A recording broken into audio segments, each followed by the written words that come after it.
உங்களுக்கு ஒரு கதை சொல்லட்டா?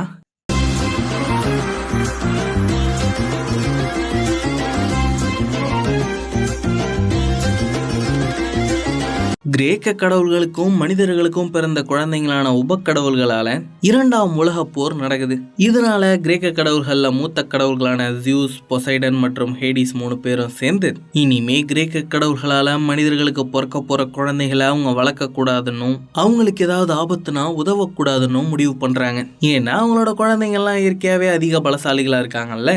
ஆனாலும் அவங்களெல்லாம் ஒண்ணு சேர்த்து சரியா வளர்க்க சொல்லி ஒரு கேம்ப நடத்துறதுக்காக சிலரை பூமிக்கு அனுப்பி வைக்கிறாங்க. அதோட மாயசக்தி மூலமா அந்த கேம்பையும் உலகத்தோட கண்ணுல இருந்தே மறைச்சு வைக்கிறாங்க. அன்னையில இருந்து உபக்கடவுள்கள் எல்லாரும் ஒரு வயசுக்கு வந்தோன்னே அந்த கேம்புக்கு வந்து சேர்றாங்க. ஆனா அவங்கள சிலர் கேம்ப் அடையறதுக்கு முன்னாடி கிரேக்க கடவுள்களோட எதிரிகளான டைட்டன்ஸ் அவங்கள தேடி தேடி கொலை பண்றாங்க. அந்த மாதிரி தாங்க பெர்சி ஜாக்சன்ங்கிற ஒரு உபக்கடவுளும் ஆபத்துல சிக்கிறான். அவன் சந்திக்க போற சவால்கள் என்னென்ன, அதுல இருந்து அவன் மீண்டு வர செய்ய போற சாகசங்கள் என்னென்ன அப்படிங்கிற ஒரு ஃபேண்டசி கதையை சொல்லக்கூடிய இந்த சீரீஸ் தான் Percy Jackson and the Olympians. அப்படியே சேனலையும் சப்ஸ்கிரைப் பண்ணிவிட்டு அந்த லைக் பட்டனையும் தட்டி விட்டுட்டிங்கன்னா இன்னும் நல்லாயிருக்கும்.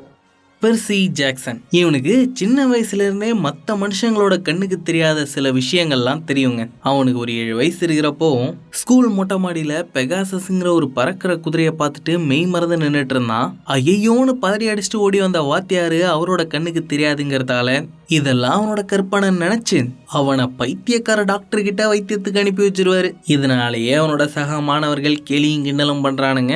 அவன் கூட யாரும் சேரவும் மாட்டானுங்க. பெர்சி மனப்போக்கோட ஒத்து போன ஒரே ஆள் அவனோட 12வது வயசுல அவனுக்கு நெருங்கின நண்பனா மாறின குரோவர் மட்டும்தான். குரோவர் பெர்சிக்கு மாட்டோட தலையையும் மனித உடலையும் கொண்ட ஜட்டி போட்ட மினியேச்சர் மாதிரியான கிரேக்க புராணங்கள்ல வர மிருகங்களை பத்தி நிறைய சொல்லுவான். இதனாலேயே மற்ற பசங்களாம் அவனை உரண்டெடுப்பாங்க. அதுலயும் முக்கியமா இந்த நான்சிங்கிற பொண்ணு ரொம்ப ஓவரா பண்ணுவா. இப்படியே போயிட்டு இருந்த பெர்சியோட வாழ்க்கையில ஒரு நாள் ஒரு பெரிய சம்பவம் நடந்துச்சு. ஒரு ஸ்கூல் ஃபீல்ட் ட்ரிப்காக பெர்சி மற்ற பசங்களோட மெட்ரோபாலிட்டன் மியூசியமுக்கு போன அன்னைக்கு அவங்களோட வாத்தியார் ப்ரூனர் அந்த மியூசியம்ல இருக்கிற சிலைகளை பத்தி எல்லாம் பசங்களுக்கு விளக்கிட்டு இருக்காரு. அப்ப பெர்சியோட கண்ணுக்கு எழுத்துக்கள்லாம் மாறி மாறி தெரியுது. அப்ப அங்க இருந்த கிரேக்க வீரனான பெர்சியஸோட சிலையை பெர்சி பார்க்கும் போது அவனுக்கு அவனோட அம்மா ஏன் பெர்சின்னு பேர் வச்சாங்கன்னு சில வருஷங்களுக்கு முன்னாடி இதே இடத்துல அவங்க சொன்ன கதை ஞாபகத்துக்கு வருது. பெர்சியஸ் ஜியூஸ்க்கும் ஒரு ராணிக்கும் பிறந்த பையன். அந்த விஷயம் ராணியோட கணவனான அரசனுக்கு தெரிஞ்சதால அந்த ராணியையும் பச்சை குழந்தையா இருந்த பெர்சியஸையும் ஒரு பெட்டிக்குள்ள போட்டு அவங்கள கடல்ல தூக்கி வீசிடுவான். அந்த பெட்டி ஒரு பெரும் புயல்ல மாட்டினப்போ பெர்சியஸோட அம்மா அவங்க கிட்ட என்ன சொன்னாங்கன்னு தெரியுமா? கெட்டியமா பிடிச்சிக்க பெர்சியஸ், நம்மளை உடைக்கணும்னு உருவாக்கப்பட்டிருக்க இந்த புயலுக்கு நாம ஒருத்தருக்கு இருக்கிற வரைக்கும் நம்மளை உடைக்க முடியாதுன்னு காட்டணும் அப்படின்னு சொன்னாங்க. அந்த மாதிரி தாண்டா கண்ணா நாமளும் அப்படின்னு பெர்சி அவங்க அம்மா சொன்னதை நினைச்சு பார்த்துட்டு இருக்கும் போதே அவங்களோட வாத்தியார் கூப்பிடுறாரு. இவன் கனவுலே என்னம்மான்னு கேட்க அந்த நான்சி பொண்ணு அவனை கலாய்ச்சி விட்டுடுறா. அதுக்கு இவனோட கணக்கு டீச்சர் டாட்ஸ் இவன் அமைதியா இருக்க சொல்றா. அவங்களெல்லாம் கண்டுக்காதன்னு சொல்லிக்கிட்டே அங்க வந்த வாத்தியாரு, நீ எப்போ கேட்கணும்னு நினைக்கிறியோ அப்போ கடவுள் பேசுறது உனக்கு கேட்கும் அப்படின்னு சொன்னவரு அவனோட பென்சில் உடைஞ்சதால ஒரு பேனாவை கொடுத்துட்டு போறாரு. அதோட அது ஒரு பெரிய ஆயுதம்னு சொல்லிட்டு போறாரு. நடந்த இந்த விஷயத்தெல்லாம் லஞ்ச் பிரேக்ல குரோவர் கிட்ட சொன்ன பெர்சி, அந்த நான்சி என்ன கலாய்ச்சப்போ அவளை அடிச்சு குப்பை தொட்டில தள்ளி ஒண்ணும் போல இருந்துச்சுப்பா அப்படின்னு சொல்றான். அப்படிலாம் நம்ம வன்முறையை கையில எடுக்க கூடாது பெர்சி அப்படின்னு குரோவர் அவனை சமாதானப்படுத்திட்டு இருக்கும் போதே அந்த நான்சி பொண்ணு பிரெட்டை தூக்கி அவன் மூஞ்சில அடிச்சிடறாப்பா. அதுல கடுப்பான பெர்சி ஏண்டி இப்படி பண்றேன்னு அவளை தள்ள பாக்க அவன் தொடறதுக்கு முன்னாடியே பறந்து போய் தண்ணி தட்டியில விழுந்து தொப்பறையா நனைஞ்சிடுறா. இப்ப என்ன நடந்துச்சு அப்படின்னு பெர்சி யோசிச்சுட்டு இருக்கும் போதே வாத்தியார் கொடுத்த பேனா அதிருது. என்னடா இதுன்னு பாத்துக்கிட்டு இருக்கும் போதே இத்தனை நாளானா இதுக்காக தான் காத்துக்கிட்டு இருந்த பெர்சி ஜாக்சன் அது எங்க இருக்கு அப்படின்னு கேட்டுட்டு இருந்த கணக்கு டீச்சர் திடீர்னு பறக்கிற அரக்கியா மாறிடுறா. அப்படியே மேல பறந்து வந்தவா அவன் மேல பாஞ்சு, அது உன்கிட்ட தான் இருக்குன்னு எனக்கு தெரியும், அது எங்கடா இருக்கு அப்படின்னு கேக்குறா. எனக்கு ஒண்ணு தெரியாதுங்கன்னு பெர்சி சொல்லிக்கிட்டு இருக்கும் போதே அவன் கையில இருந்த பேனா வாழா மாதிரி அவளை குத்த அவ செத்து போய் அப்படியே காத்துல கரைஞ்சிடுறா. பெர்சி மயங்கிடுறான். கொஞ்ச நேரத்துல அவன் கண்ணு முழிச்சு பாக்குறப்போ எல்லாருக்குமே அவன் நான்சிய தண்ணியில தள்ளி விட்டது மட்டும்தான் ஞாபகம் இருக்கே தவிர கணக்கு டீச்சர்னு ஒருத்தவங்க இருந்தாங்க, அவங்க அரக்கியா மாறினாங்கன்னு ஒரு பயபுலைக்கு ஞாபகம் இல்ல. அதுக்கப்புறம் பெர்சி ஹெச்எம் ரூம்ல கூப்பிட்டு வச்சு நீதான நான்சியை தள்ளனான்னு கேக்குறாங்க.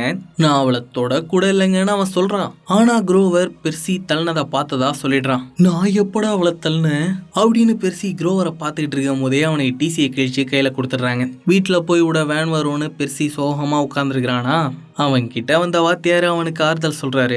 இதே மாதிரியான ஆறுதல்களை தான் நான் சின்ன வயசுல இருந்தே கேட்டுட்டு இருக்கேன் வாத்தியாரே. அதை கேட்டு கேட்டு எனக்கு புளிச்சு போச்சு அப்படின்னு சொல்லி வந்த வண்டியில ஏறி வீட்டுக்கு கிளம்பிடுறான். ஸ்கூல்ல இருந்து துரத்தி விட்டானுங்கன்னு வீட்டுக்கு வந்தா அங்க அவன் அம்மாவோட 2வது புருஷன் பிளம்பர் கிட்ட காட்டு கத்தலா கத்திட்டு இருக்கான்.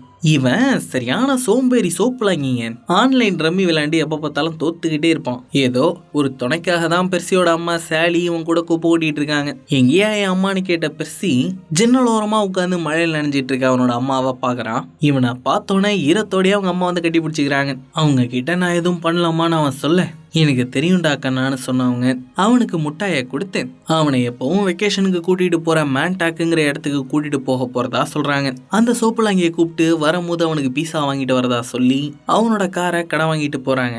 கார்ல போயிட்டு இருக்கும் போது பெர்சி பேய் மாதிரி ஒரு உருவத்தை கெட்ட கனவு காண்றான். ரோம் வந்துடுடா கண்ணான்னு சொல்லி அவனை எழுப்பி உள்ளார கூட்டிட்டு வந்த சாலி எதுக்காக வருஷம் இந்த இடத்துக்கு வராங்கங்கிற கதையை சொல்றாங்க. நான் உனக்கு சின்ன வயசுல கிரேக்க கதைகள் நிறைய சொல்லுவேன்ல, அது எல்லாமே உண்மைதான்டா கண்ணா. உன் அப்பா கூட ஒரு கிரேக்க கடவுள் தான், அவரு எவ்வளவு நல்லவர் தெரியுமா அப்படின்னு சாலி சொல்ல, பெர்சி அதை நம்பாம என்னம்மா கதை சொல்லிட்டு இருக்கீங்கன்னு கேட்டுட்டு இருக்கான். அப்ப யாரோ கதவை தட்டுற சத்தம் கேக்குது. யாராதுன்னு கதவை திறந்து பார்த்தா கொற்ற மழையில தொப்பரையா நனைஞ்சுக்கிட்டு குரோவர் அங்க வந்து நிக்கிறான். இவன் இங்க என்ன பண்றான்னு யோசிச்சுக்கிட்டு இருந்த பெர்சி அப்பதாங்க அவனோட ஆட்டுக்காலை பாக்குறான். டேய் குரோவர், என்னோட ஆட்டுக்காலோட வந்து நிக்கிற? எனக்கு ஆட்டுக்காலு மட்டும் இல்லப்பா, காதும் கொம்பும் கூட இருக்கு அப்படின்னு காட்டினவன் அவனும் இது வரைக்கும் மான்ஸ்டர்ஸை பத்தி சொன்ன எல்லா கதையும் உண்மைன்னு சொல்றான். நமக்கு நேரம் இல்லப்பா, எங்களையும் மீறி நிறைய விஷயம் நடந்துகிட்டு இருக்கு, நம்ம எல்லா விஷயத்தையும் கேம்புக்கு போயிட்டே பேசலாம் அப்படின்னு குரோவர் சொல்ல சாலியும் அவனுங்களை கூட்டிக்கிட்டேங்கிறது கிளம்புறாங்க. எனக்கு 24 வயசு ஆகுதுப்பா, உப கடவுளான உன்னை பாதுகாக்கிறது தான் என்னோட வேலையே. ஜியூஸ் உருவாக்குன மாய படலத்தால தான் என்னோட உருவம் மத்தவங்க கண்ணில இருந்து மறைக்கப்பட்டிருந்துச்சு. அப்படிதான் கணக்கு டீச்சரையும் எல்லாரும் மறந்தாங்க. ஆனா அந்த மாய படலத்தை தாண்டி பாக்குற சக்தி இருக்கிற என்னாலேயே கணக்கு டீச்சரோட உண்மையான உருவமும் அவங்க உன்னை தாக்க வந்ததும் தெரியாம போயிடுச்சு. அப்பதான் எங்களையும் மீறி ஒண்ணு நடந்துகிட்டு இருக்குன்னு எனக்கு புரிஞ்சுது. அதனாலதான் தீய சக்திகள் உன்னை சுலபமா கண்டுபிடிச்சிடக்கூடாதுன்னு நான் அப்படி சொல்லி உனக்கு டிசி கொடுக்க வச்சேன். நாம மட்டும் கேம்ப்குள்ள போயிட்டோன்னு வையேன், அதுங்களால நம்மள ஒண்ணுமே பண்ண முடியாது. ஏன்னா கேம்பை சுத்தி இருக்கிற மாய படலத்தை அதுங்களால தாண்ட முடியாது அப்படின்னு குரோவர் சொல்லிட்டு இருக்கான். அப்ப அவன் காட்ல காட்டினானே மினியேட்டருங்கிற ஒரு எரும மாடு, அது பின்னாடி அவங்கள துரத்திட்டு வருது. சாலி எவ்வளவோ காரை வேகமா ஓட்ட பாக்குறாங்க. ஆனா அது சேஸ் பண்ணி வந்து முட்டினதுல காரு அதோட கொம்புல மாட்டிக்குது. அப்ப இதுக்காப்புல ஒரு டேங்கர் லாரி வந்துச்சா, அதை பார்த்த சாலி எருமையை அந்த லாரியில கோத்து விட்டுடுறாங்க. ஆனா நடந்த கலவரத்தால இவங்க வண்டி வாய்க்கால்ல கவுந்துருது. கவுந்து கடந்த கார்ல இருந்து கஷ்டப்பட்டு 3 பேரும் வெளியே வராங்க. எட்டி பார்த்தா கேம்ப் தெரியுது. நல்ல வேலையா கேம்ப் கிட்ட வந்துட்டோம்ப்பா, நம்ம உள்ள போயிட்டோம்னா அதெல்லாம் ஒண்ணும் பண்ண முடியாது அப்படின்னு குரோவர் சொல்ல பெர்சி அவனோட அம்மாவையும் கூட வர சொல்றான். ஆனா கேம்ப்குள்ள மனுஷங்களுக்கு அனுமதி இல்லங்கிறதால சாலி பெர்சியை மட்டும் குரோவர் கூட போக சொல்றாங்க.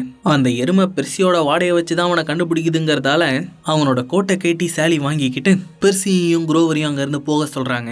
நடந்த விபத்துல குரோவரோட காலில் அடிபட்டு இருந்ததால அவனும் வேற வழி இல்லாம குரோவர் அழைச்சிட்டு போறான். அவனுங்க கொஞ்சம் தூரம் போயிட்டு இருக்கும் போதே அந்த எரும மாடு எந்திரிச்சு வந்துருதா.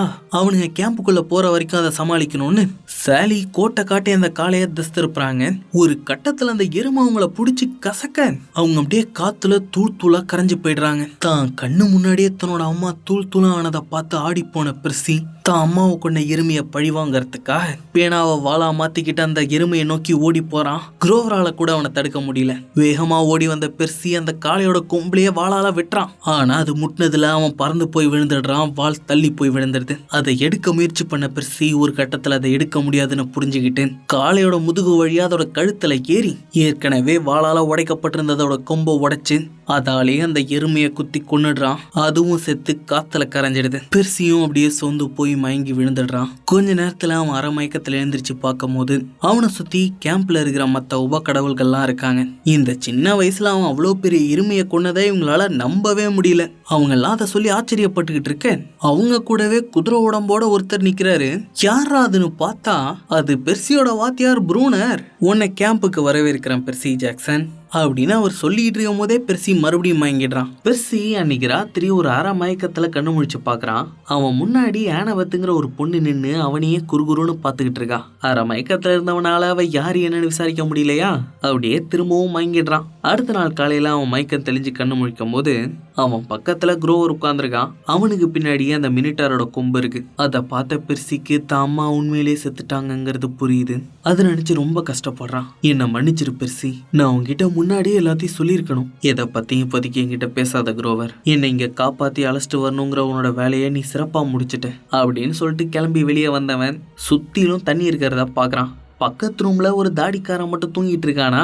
அவனை வந்து எழுப்பி தன்னோட அப்பாவை பார்க்கணும்னு கேட்க, நான் தாண்டா மகனே உன் அப்பா அப்படின்னு அந்த தாடிக்காரன் பெர்சியை வச்சு நல்லா ஃபன் பண்றான். இவனோட பேரு டியோனாசிஸ்ங்க. இங்க இருக்கிற எல்லாரும் மிஸ்டர் டீனு கூப்பிடுவாங்க. சரியான குடிகார கடவுள். எப்ப பார்த்தாலும் குடின்னு குடிச்சுக்கிட்டே இருப்பான். இதனாலேயே இவனா சரக்கு எடுத்து குடிக்க முடியாதபடி ஜூஸ் ஆனாயிட்டு இருக்காரா.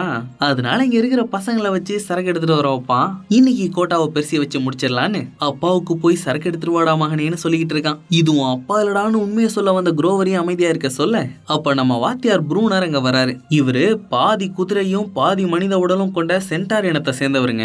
இவரோட உண்மையான பேரு சிரான். இவர் தான் இங்க இருக்கிற பசங்களுக்கெல்லாம் ட்ரெயினர். என்னையா இங்க நடக்குதுன்னு பெருசி முழிச்சுக்கிட்டு இருக்க, நீ என் கூட வாடா கண்ணா, நான் உனக்கு இந்த இடத்த பத்தி எல்லாத்தையும் சொல்றேன் அப்படின்னு அவன் அங்க இருந்து அழைச்சிட்டு போறாரு.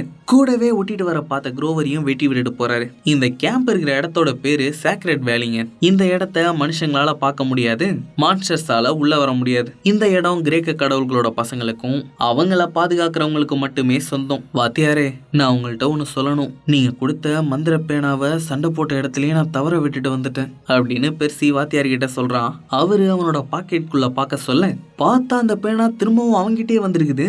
வாத்தியாரே, இது எப்படி என்கிட்ட வந்துச்சு? இது ஒரு மந்திர பேனடா கண்ணா. இதை நீயா தலையை சுத்தி தூக்கி எறியாத வரைக்கும் இது உன்கிட்டயே திரும்ப திரும்ப வந்துகிட்டு இருக்கும் அப்படின்னு சொல்லிக்கிட்டே பசங்கள்லாம் தங்கி இருக்கிற இடத்துக்கு அவன் அழைச்சிட்டு வராரு. இதுதான் பெர்சி 12 கிரேக்க கடவுள்களோட 12 அறைகள்.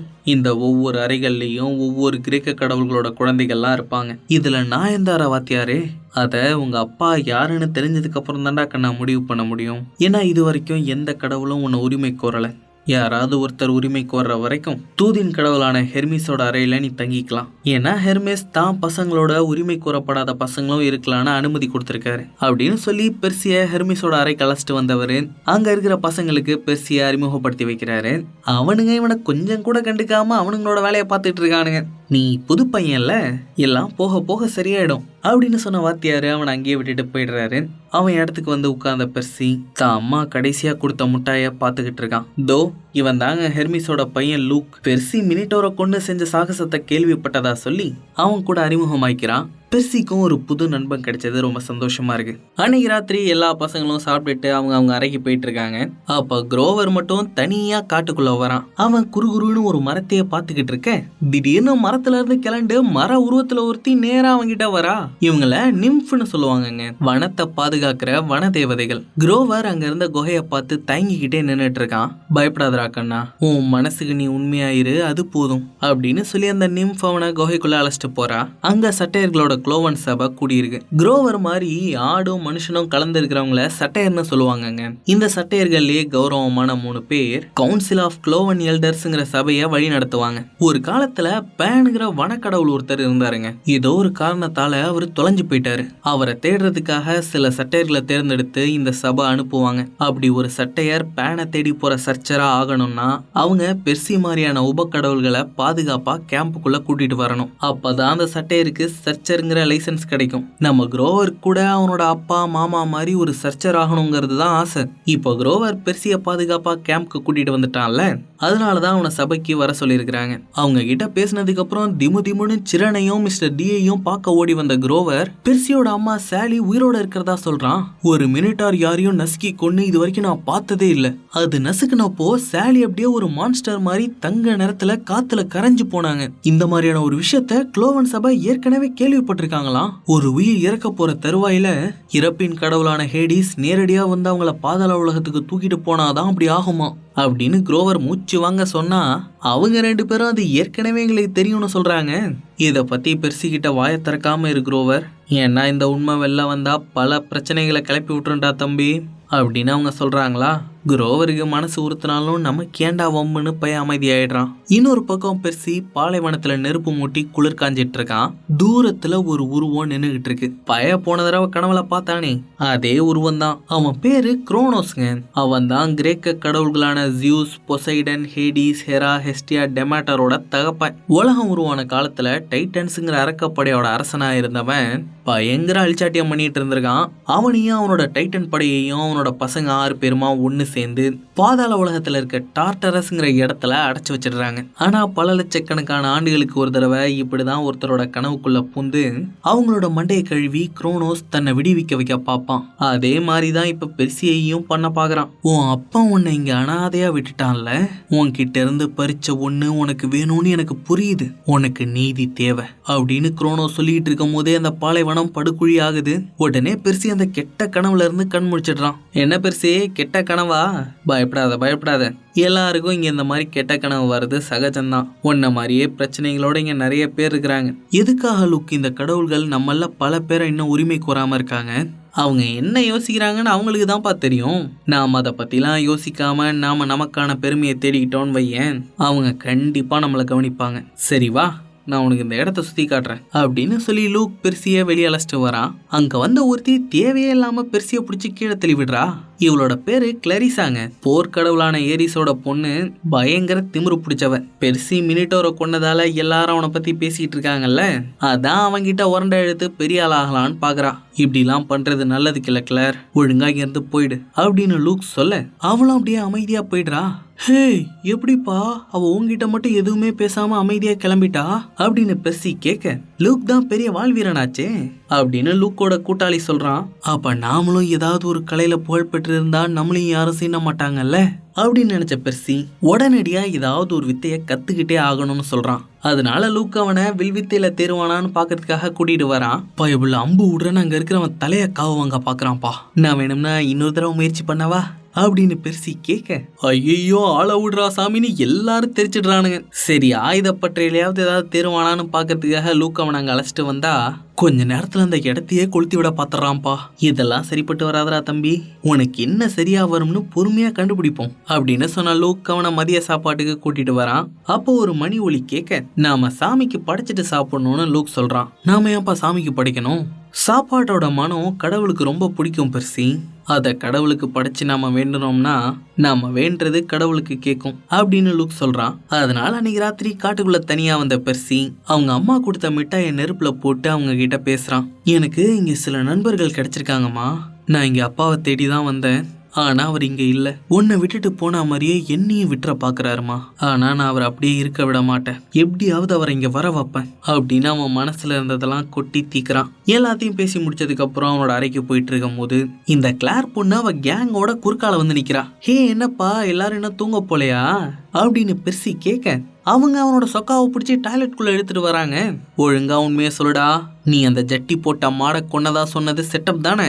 இல்ல கிளார், அது உண்மைதான். டே பசங்களா, இவன் இப்படியெல்லாம் கேட்டா உண்மையா சொல்ல மாட்டான். இவனை அப்படியே பிடிச்ச அந்த கக்கூஸ்ல போட்டு முக்குங்கடா அப்படின்னு கிளார் சொல்ல அவளோட ஆளுங்களும் பெர்சியா கக்கூஸ்ல போட்டு முக்க பாக்குறாங்க.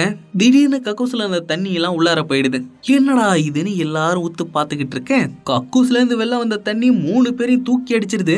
ஐயோ, எனக்கும் இதுக்கு எந்த சம்பந்தமும் இல்லைங்க அப்படின்னு சொல்லி பெர்சி முழிச்சுக்கிட்டு இருக்கான். என்னையே கக்கூஸ் தண்ணியில குளிக்க வச்சிட்டல, உன்னை சும்மா விட மாட்டேன்டா அப்படிங்கிற மாதிரியே முறைச்சிட்டு கிளார் அங்க இருந்து போயிடுறா. பெர்சிக்கு ஒண்ணுமே புரியாம அந்த இடத்தையே சுத்தி முத்தி பாத்துக்கிட்டு இருக்கான். நடந்த இந்த சம்பவம் எல்லாத்தையும் இவ்வளவு நேரமா இந்த ஆனபெத் பொண்ணு பாத்துக்கிட்டு இருந்திருக்காங்க. ஹே, நீ தானா இன்னைக்கு ராத்திரி என்ன குறுகுறுன்னு பாத்துக்கிட்டு இருந்த, என்ன ஃபாலோ பண்ணிட்டு இருக்கியா அப்படின்னு பெர்சி கேட்க, ஆமான்னு சொல்றா. எதுக்காக என்ன ஃபாலோ பண்ற?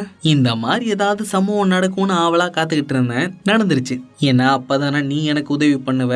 நான் என்னமா உனக்கு உதவி பண்ணணும் அப்படின்னு பெர்சி கேட்கறதுக்கு அவ கொடியை ஜெயிக்கணும்னு சொல்லிட்டு போறா. பெர்சிக்கு ஒண்ணுமே புரியல. அடுத்த நாள் காலையில பசங்க எல்லாரும் ஒரு இடத்துல ஒண்ணு கூடி பயிற்சி எடுத்துட்டு இருக்காங்க. லூக் பெர்சியை அங்க அழைச்சிட்டு வரான். அங்க அந்த ஆனா பொண்ணு தாங்க எல்லா பசங்களுக்கும் வெறித்தனமா பயிற்சி கொடுத்துட்டு இருக்கா. ஹே லூக், இவங்க என்னப்பா பண்ணிட்டு இருக்கா? இவளாலதான் பெர்சி இந்த டீம் தொடர்ந்து 3 வருஷமா ஜெயிச்சிட்டு இருக்கு. ஆமாப்பா, நேத்து ராத்திரி கூட ஏதோ கொடியை ஜெயிக்கணும்னு என்கிட்ட சொன்னாப்பா. யார் இவ? ஆனா என்னோட தங்கச்சி மாதிரி பெருசி. உன் தங்கச்சி என்னத்துக்கியா என்ன ஃபாலோ பண்ணிட்டு இருக்கா?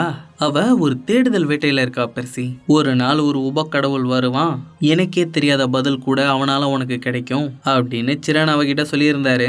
அன்னையில இருந்து கேம்புக்கு வர எல்லா உபக்கடவுள்களையும் கவனிச்சிட்டு இருந்தா. நீ வேற வரும்போதே ஒரு பெரிய சம்பவத்தை பண்ணிட்டு வந்திருக்கிறியா, அதான் உன்னைய ஃபாலோ பண்ணிட்டு இருக்கா அப்படின்னு லூக் சொல்லிக்கிட்டு இருக்க, அங்க வந்த சிரண் நீங்க ஆவலோட எதிர்பார்த்துக்கிட்டு இருந்த போட்டியை ஆரம்பிக்கலாம்னு சொல்றாரு. இது ஒரு கொடியை கண்டுபிடிக்கிற போட்டிங்க. பசங்களை 2 குழுவா பிரிச்சிருவாங்க.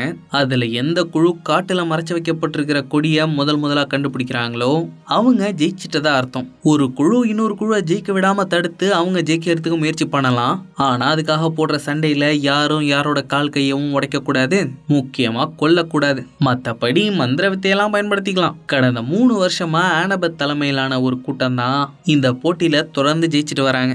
ஆனா இந்த தடவை பசங்க எல்லாரையும் லூக்க வழிநடத்த சொன்ன ஆனா பெர்சிய மட்டும் தான் கூட அழைச்சிக்கிட்டு காட்டுக்குள்ள போறா. எல்லாரும் ஒரு பக்கம் காட்டுக்குள்ள போனோன்னு விசில ஊதி போட்டிய ஆரம்பிக்கிறாங்க. போட்டி ஆரம்பிச்சிருச்சுரோய் அப்படின்னு ஆனா ஒரு தொப்பி எடுத்து தலையில மாட்ட சட்டுன்னு ஆளு கண்ணுக்கு தெரியாம மறைஞ்சிடுறா. ஏமா எங்கம்மா போன? கவலைப்படாத பெர்சி, நீ உன்னோட வேலைய சிறப்பா பண்ணுவ அப்படின்னு சொல்லிட்டாங்கிறது கிளம்பிடுறா.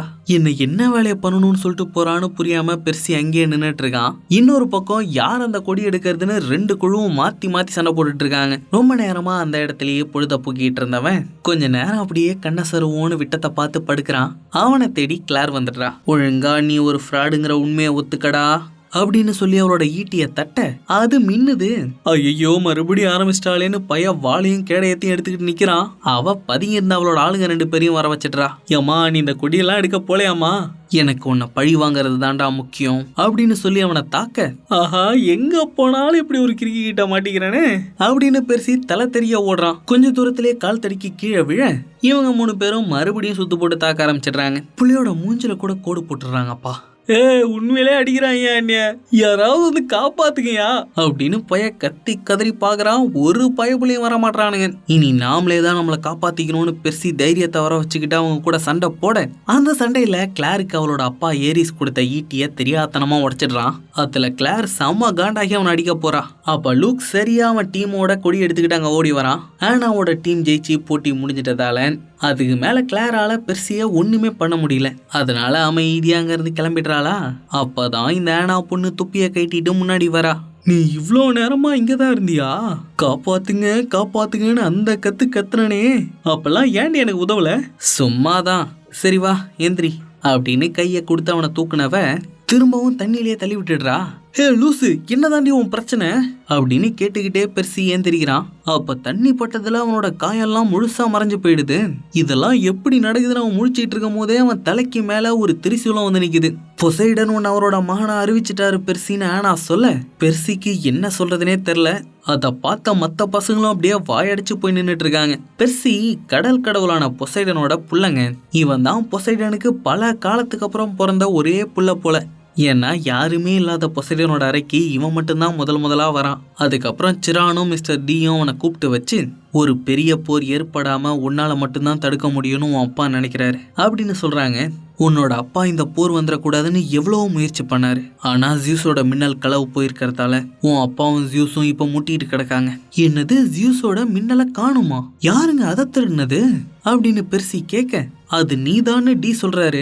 எது நானா அப்படின்னு பெர்சி முழிக்கிறான். அப்புறம் ஜியூஸ் அவரோட மின்னலை காணும்னு சொல்லிட்டு இருக்கிற நேரத்துல உன் அப்பா பொசைடன் ஒன்னு அவரோட மகன் அறிவிச்சா சந்தேகம் உன் பக்கம் திரும்பாதா?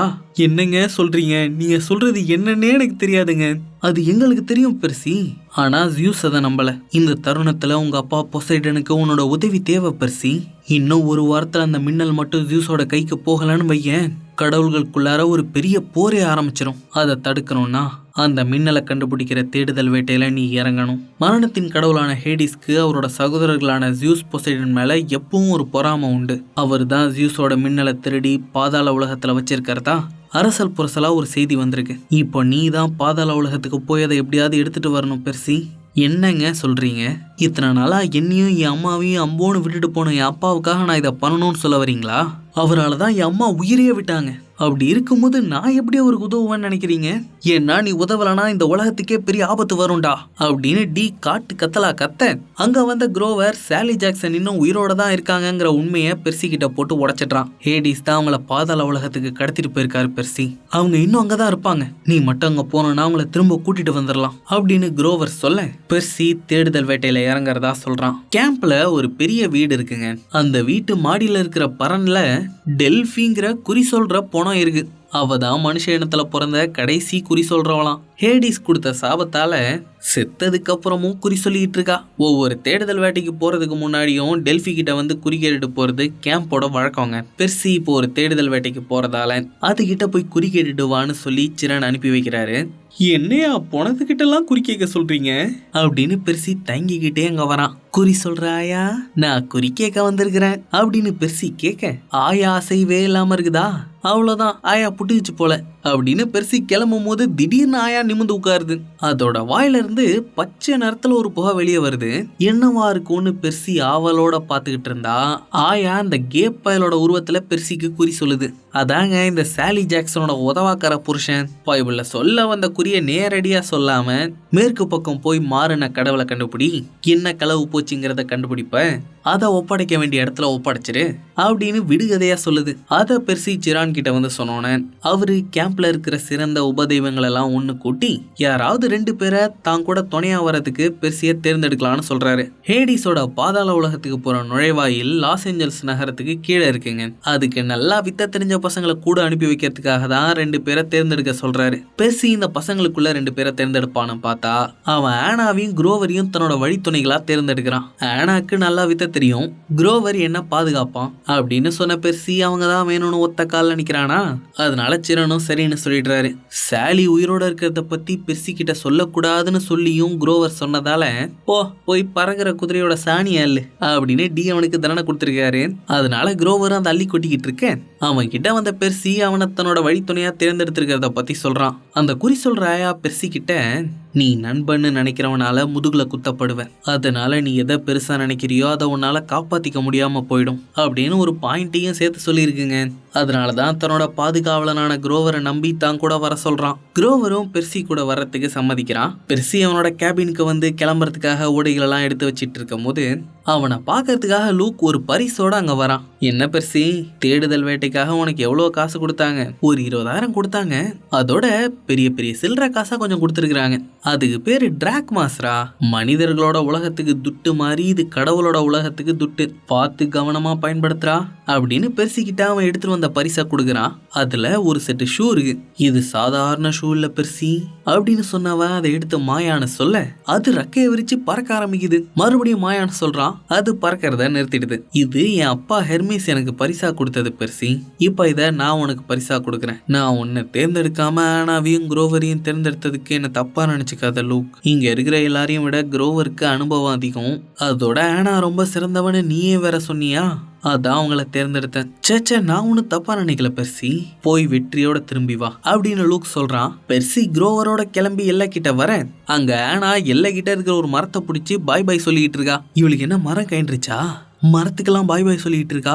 ஆனாவும் லூக்கும் கேம்புக்கு வரும்போது அவங்க கூட டேலியாங்கிற பொண்ணு வந்தா பெர்சி. டேலியா ஜியூஸோட பொண்ணு. உன்னை துரத்திட்டு வந்தா மாதிரியே ஹேடிஸோட அறக்கப்பட அவங்களையும் துரத்திட்டு வந்துச்சு. லூக்கையும் ஆனாவையும் காப்பாத்துறதுக்காக டேலியா அது கூட போராடி தன்னோட உயிரையே கொடுக்க பார்த்தா. அவளை சாக விடக்கூடாதுங்கிறதுக்காக தான் ஜியூஸ் அவளை மரமா மாத்தினாரு. ஏண்டா அவ்வளோ பெரிய கடவுள் தான் பொண்ணை காப்பாத்தாம மரமாவாடா மாத்தினாரு அப்படின்னு பெர்சி கேட்க நாம அந்த அறக்கப்படைகிட்ட மாட்டினோம்னா மரமா கூட மிஞ்சிருப்போமா தெரியாது, ஒழுங்கா நான் சொல்றது கேட்டு உயிர் பழைக்கிற வழிய பாரு அப்படின்னு ஆனா சொல்லிட்டு போறா. இந்த கொசுத்தொல்ல தாங்க முடியலடா குரோவர் அப்படின்னு சொல்லிக்கிட்டே பெர்சி அவ பின்னாடியே போறான். 3 பேருமா ஒரு டாக்ஸியை பிடிச்சி நகரத்துக்கு வந்து லாஸ் ஏஞ்சல்ஸ் போறதுக்காக ஒரு பஸ்ல ஏறாங்க. என்னடா உபக்கடவுள்னு சொல்றீங்க, ஒரு ஃபிளைட்ல கூட்டிட்டு போகாம பஸ்ல கூட்டிட்டு போறீங்க அப்படின்னு பெர்சி கேட்க வானம் ஜியூஸோட எல்ல பெர்சி, ஃப்ளைட்லலாம் போனோம்னா உன்னை சுலபமா கண்டுபிடிச்சு தூக்கிடுவாரு. அவர் ஏன்டா என்ன தூக்கணும்? ஏன்னா நீ தான் அவரோட மின்னலை திருடினதால அவர் நினைச்சிட்டு இருக்காரு. அதான் உன்னை கும்பலோட கும்பலா பஸ்ல அழைச்சிட்டு போறோம் அப்படின்னு சொல்றாங்க. சில மணி நேர பயணத்துக்கு அப்புறம் ஒரு இடைவேளைக்காக பஸ்ஸை பங்க்ல ஓரம் கட்டுறாங்க. ஆனா நான் மட்டும் போய் ஏதாவது ஸ்நாக்ஸ் வாங்கிட்டு வரேன்னு சொல்லிட்டு கிளம்ப, நானும் வரேன் எனக்கும் பசிக்கும்ல அப்படின்னு பெர்சி சொல்றான். நீ வெளியே வந்தன்னா அந்த அறக்கப்படையை சேர்ந்தவங்க உன்னை சுலபமா மோப்பம் பிடிச்சிருவாங்க பெர்சி. அதனால ஒழுங்கா இங்கே குரோவர் கூட இரு. உனக்கு என்ன வேணுமோ நானே வாங்கிட்டு வரேன் அப்படின்னு சொல்லிட்டு ஆனா மட்டும் உள்ள போறா. கை நிறைய நொறுக்கு தீனி அள்ளிக்கிட்டு கவுண்டர் கிட்ட வந்தா. அவ சொன்ன மாதிரியே ஒரு அறைக்கு மனுஷ உருவத்துல அங்க சுத்திக்கிட்டு இருக்கா. ஆனா அப்படியே சைலண்டா பில்ல போட்டுட்டு பஸ்ல ஏறா. அங்க பெர்சி போட்டு தள்ள கணக்கு டீச்சர் குத்துக்கலாட்டம் உட்கார்ந்துருக்கா. ஆஹா, இதுங்களுக்கு சாவே இல்ல போலயே. இந்த அரைக்கியோட பேரு அலெக்டோங்க. தொப்பிய மாட்டிக்கிட்டு மறைஞ்சு போன ஆனா அலெக்டோ பக்கத்துல வந்து உட்கார்ந்து, இங்க என்ன பண்ற கிளவி, எதுக்காக இங்க வந்திருக்க அப்படின்னு கேக்குறா. எல்லாம் உன் நண்பனை தூக்கிட்டு போலான்னு தான் அப்படின்னு கிளவி சொல்லுது. உடனே பெருசிக்கிட்ட ஓடி வந்த ஆனா சீக்கிரமா 2 பேரும் ஜன்னல் வழியா குதிங்கடான்னு சொல்லிக்கிட்டு இருக்கா. அந்த கிளவி அரக்கியா மாதிரி அவங்கள நோக்கி வரா. அவ வர்றதுக்குள்ள எப்படியாவது ஜன்னல் வழியா தப்பிச்சிடலான்னு பார்த்தா கடைக்குள்ள இருந்த அரக்கி ஜன்னலை உடைச்சுக்கிட்டு பஸ்ஸுக்குள்ள வந்து பெர்சிய தாக்க பாக்குறா. அவளை ஆனா தன்னோட கத்தியை விட்டு குத்தி கொன்னுடுறா. 3 பேருமா எகிரி குதிச்சு பக்கத்துல இருக்க காட்டுக்குள்ள ஓடிடுறாங்க. இப்படியே எவ்வளவு தூரம்பா காட்டுக்குள்ள நடந்து போறது?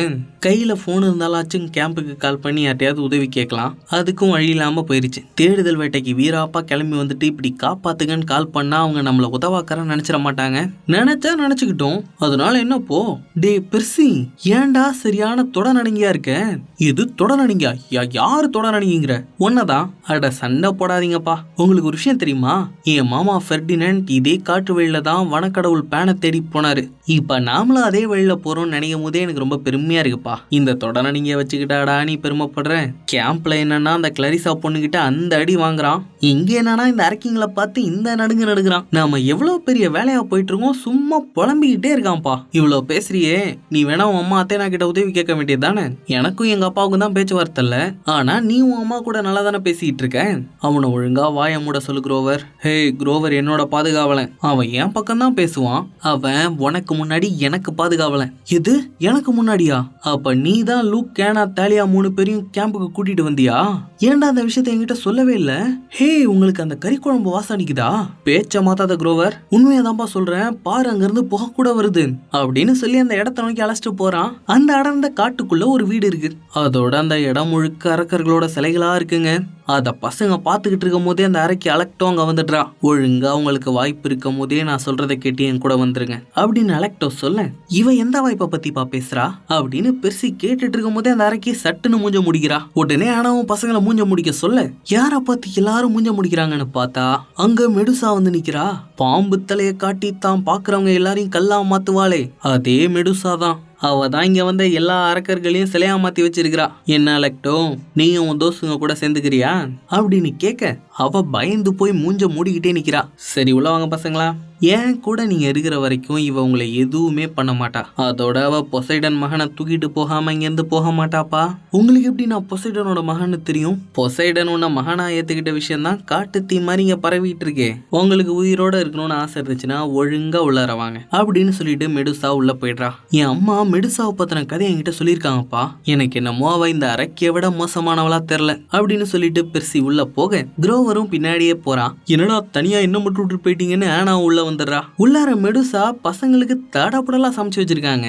ஏன்பா பாத்துக்கிட்டே இருக்கீங்க, வந்து உட்காந்து சாப்பிடுங்க அப்படின்னு மெடுசா சொல்ல, ஆனா அப்படியே அமைதியா நின்னுட்டு இருக்கா. நீ அத்தேனாவோட பொண்ணுங்கிறதால உன் மேல என்னோட ஆத்திரத்தை காட்ட மாட்ட செல்லம், வா வந்து உட்காந்து சாப்பிடு அப்படின்னு மெடுசா சொல்லியும் ஆனா அப்படியே நின்றுட்டு இருக்கா. ஆனா பெர்சியும் குரோவும் உட்காந்து பிரிச்சுமே ஆரம்பிச்சிடறானுங்க. ஒரு காலத்துல மெடுசா அத்தேனாவோட கோயில்ல பூசாரினியா இருந்தாங்க. அப்போ அவளோட அழகுல மயங்கின பொசைடன் அத்தேனாவோட கோயில்னு கூட பார்க்காம அங்கேயே மெடுசா கூட ரொமான்ஸ் பண்ணிடுவாரு. அதுல கோபமான அத்தேனா ஏன் கோயிலையாடி அசிங்கம் பண்றேன்னு மெடுசாவோட தலைமுடிய குட்டி குட்டி பாம்புகளாவும் அவளோட உருவத்தை பாம்பாவும் மாத்தி விட்டுடுவாங்க. அதுல இருந்து மெடுசாவோட வாழ்க்கையே நாசமா போயிடும். எங்க தான் அம்மா அத்தேனா மேல இருக்கிற கோவத்தை தான் மேல காட்டிடுவாளோன்னு தான் ஆனா தயங்கிக்கிட்டே நிக்கிறா. உங்க அம்மாக்கு அவ்வளோ கோவம் வந்துச்சுன்னா அதை பொசைடன் மேல காட்ட வேண்டியது தானே, ஏன் என்ன மட்டும் சபிச்சாங்க? நான் தான் இழிச்சவா இல்லை, இந்த கடவுள்கள் அவங்கள யாராலையும் ஒன்றும் பண்ண முடியாதுங்கிற மமதையில என்ன வேணாலும் பண்ணுவாங்க. நீ போய் சொல்ற, எங்க அம்மா அதுக்காக மட்டும் உன்னை சபிக்கல அப்படின்னு நான் சொல்ல, இவகிட்ட இனியும் பேசி புரோஜனம் இல்லைன்னு நினைச்ச மெடுசா சமயக்கட்டுல ஏதோ தீர வாட அடிக்கிறதுல வந்து எனக்கு கொஞ்சம் உதவி செய்ய பெர்சி அப்படின்னு சொல்லிட்டு உள்ள போறா. பெர்சியும் அவன் பின்னாடியே போறான். ஓடுறதுக்கு தயாரா இருந்துக்கடா குரோவர் அப்படின்னு ஆனா குரோவரை கிளப்புறா. சமயக்கட்டுக்கு வந்த பெர்சி, இந்த ஆனா பொண்ணு சரியான லூசுங்க, அவ பேசுனதெல்லாம் தப்பா எடுத்துக்காதீங்க, அவள மாதிரியான ஆளுங்கெல்லாம் துரோகம் பண்றதுக்காகவே பிறந்தவங்க பெர்சி, இந்த தேடுதல் வேட்டையில அவ கண்டிப்பா உனக்கு துரோகம் பண்ணிடுவா, அவ அப்படிலாம் பண்ண மாட்டா, நீங்க எதுக்காக ஏன் மேல அக்கறைப்படுறீங்க? சொல்ல போனா நானும் உன் அம்மாவும் சகோதரிகள் மாதிரி தானே, ஏன்னா உன் அப்பா பொசைடன் என்ன ஏமாத்துற மாதிரி தான் உன் அம்மாவையும் ஏமாத்தினாரு, ஆனா என் அம்மா அவங்கள மாதிரி எப்பவும் அவரை பத்தி தப்பா பேசினதே இல்லையே, அதனால என்ன பிரயோஜனம்? அவர் அவங்கள காப்பாத்தினாரா? இல்ல உன் நண்பர்கள் அவங்கள காப்பாத்த உதவுவாங்கன்னு நினைக்கிறியா பெர்சி? அவங்க இது வரைக்கும் உனக்கு தொல்லைகளை தானே கொடுத்துட்டு இருக்காங்க, ஊன்னு சொல்லு, அவங்க கதையை முடிச்சிட்டு உங்க அம்மாவை காப்பாத்துறதுக்கு நான் உனக்கு உதவி பண்றேன் அப்படின்னு சொல்லிக்கிட்டே திரும்புறா. இவளோட சுயரூபம் புரிஞ்சு பெர்சி ஏற்கனவே அங்கிருந்து எசாயிருக்கான். அதனால தொப்பியை கட்டி வச்சுட்டு 3 பேரையும் காலி பண்றதுக்காக வரா. பசங்க அங்க இல்ல, வெளியே இன்னும் அலெக்டோ நின்றுட்டு இருக்கிறதால உள்ளதான் பசங்க இருப்பாங்கன்னு நினைச்சுக்கிட்டு அந்த வீட்டோட பாதாள அறைக்கு வரா. அவன் நினைச்சா மாதிரியே பசங்க அங்கதான் இருக்காங்க. இருட்டுல மெடுசாவோட முகத்தை பார்க்க முடியாது, நீங்க வந்து ஒளிஞ்சாங்க போல. மெடுசா தீய பத்த வச்சு அந்த எண்ணத்துல மண்ணள்ளி போட்டுடுறா. அந்த பாதாள அறை முழுக்க பல சிலைகள் இருக்குங்க. இவ இத்தனை நாளா பல பேரை சிலையாக்கி உலகம் முழுக்க பார்சல் பண்ணிட்டு இருந்திருக்கா. நாம 3 பேரும் பிரிஞ்சு தாக்குனாதான் அவளை சாய்க்க முடியும்னு சொன்ன குரோவர் பறக்க தெரியாம பறந்து போயிடுறான். இவங்க 2 பேரும் ஒரு இடத்துல போய் ஒளிஞ்சுக்கிறாங்க. பசங்களா, நீங்களும் உங்க பெத்தவங்க மாதிரியே தான் பார்க்கீங்க, உங்களை சிலையாக்கி உங்க அம்மா அப்பா இருக்கிற ஒலிம்பிக்ஸ்க்கு பார்சல் பண்ணி அவங்கள வெறுப்பேத்துவோமா அப்படின்னு சொல்லிக்கிட்டே மெடுசா பக்கத்துல வரா. பெர்சி கண்ணை மூடிக்கிட்டு வாளோட வெட்டுறதுக்காக தயாரா நிக்கிறான். அப்ப பறந்துகிட்டே வந்த குரோவர் கிராஷ் லேண்டிங் ஆக அதுல மெடுசாவோட கவனம் செதறுது. அந்த நேரத்துல இவ்வளவு நேரமா தொப்பிய மாட்டிக்கிட்டு மறைஞ்சிருந்த ஆனா அந்த தொப்பிய மெடுசாக்கு மாட்டி விட்டுடுறா. பட்டுன்னு பெர்சி மெடுசாவோட தலைய வெட்டி சாச்சிடுறான். அந்த தலைய அப்படியே வெளியே எடுத்துட்டு வந்தவன் அதை அந்த அலெக்டோ கிட்ட காட்டி அவளோட கதையையும் முடிச்சிடுறான். அவ்வளவுதான், 2 தர்த்தத்தையும் முடிச்சு விட்டாச்சு அப்படின்னு பசங்க உள்ளார வரும்போது குரோவர் மட்டும் சோகமா நின்றுட்டு இருக்கான். இவனோட மாமா ஃப்ரெட்டினன்ட் பேனை தேடி போனார்ல, அவரை மெடுசா இங்க சிலையாக்கி வச்சிருக்காங்க. அதை பார்த்துட்டு தான் பையன் ரொம்ப வருத்தமா நின்றுட்டு இருக்கான். பாருங்களேன், அவரு மெடுசாவை பார்த்து கொஞ்சம் கூட பயப்படாம நின்றுட்டு இருந்திருக்காரு அப்படின்னு குரோவர் அவன் மாமாவை நினைச்சு பெருமைப்படுறான். அவனுக்கு ஆறுதல் சொன்ன பெர்சி அந்த தலையை இப்படியே தொப்பியோட இங்கேயே போட்டுட்டு போயிடலான்னு சொல்றான். அதை கேட்ட ஆனா செம்ம கடுப்பாயிடுறா. ஏண்டா டே, உங்க அம்மாவை தேடின்னு தான் நம்ம போயிட்டு இருக்கோம்னு ஏன்டா என்கிட்ட சொல்லல? நடந்த கலவரத்துல சொல்றதுக்கு மறந்துட்டேன். அது என்னப்போ, முதல்ல 2 பேரும் சின்ன பிள்ளைத்தனமா சண்டை போடுறத நிறுத்துங்கடா. மத்தவங்களோட உணர்வுகளை மதிக்க நீங்க எப்பதான் கத்துக்க போறீங்க? நீ ஏன் பெருசு எப்ப பார்த்தாலும் எங்க கூட சண்டை போட்டுக்கிட்டே இருக்க? நாங்க உனக்கு என்ன பண்ணோம்?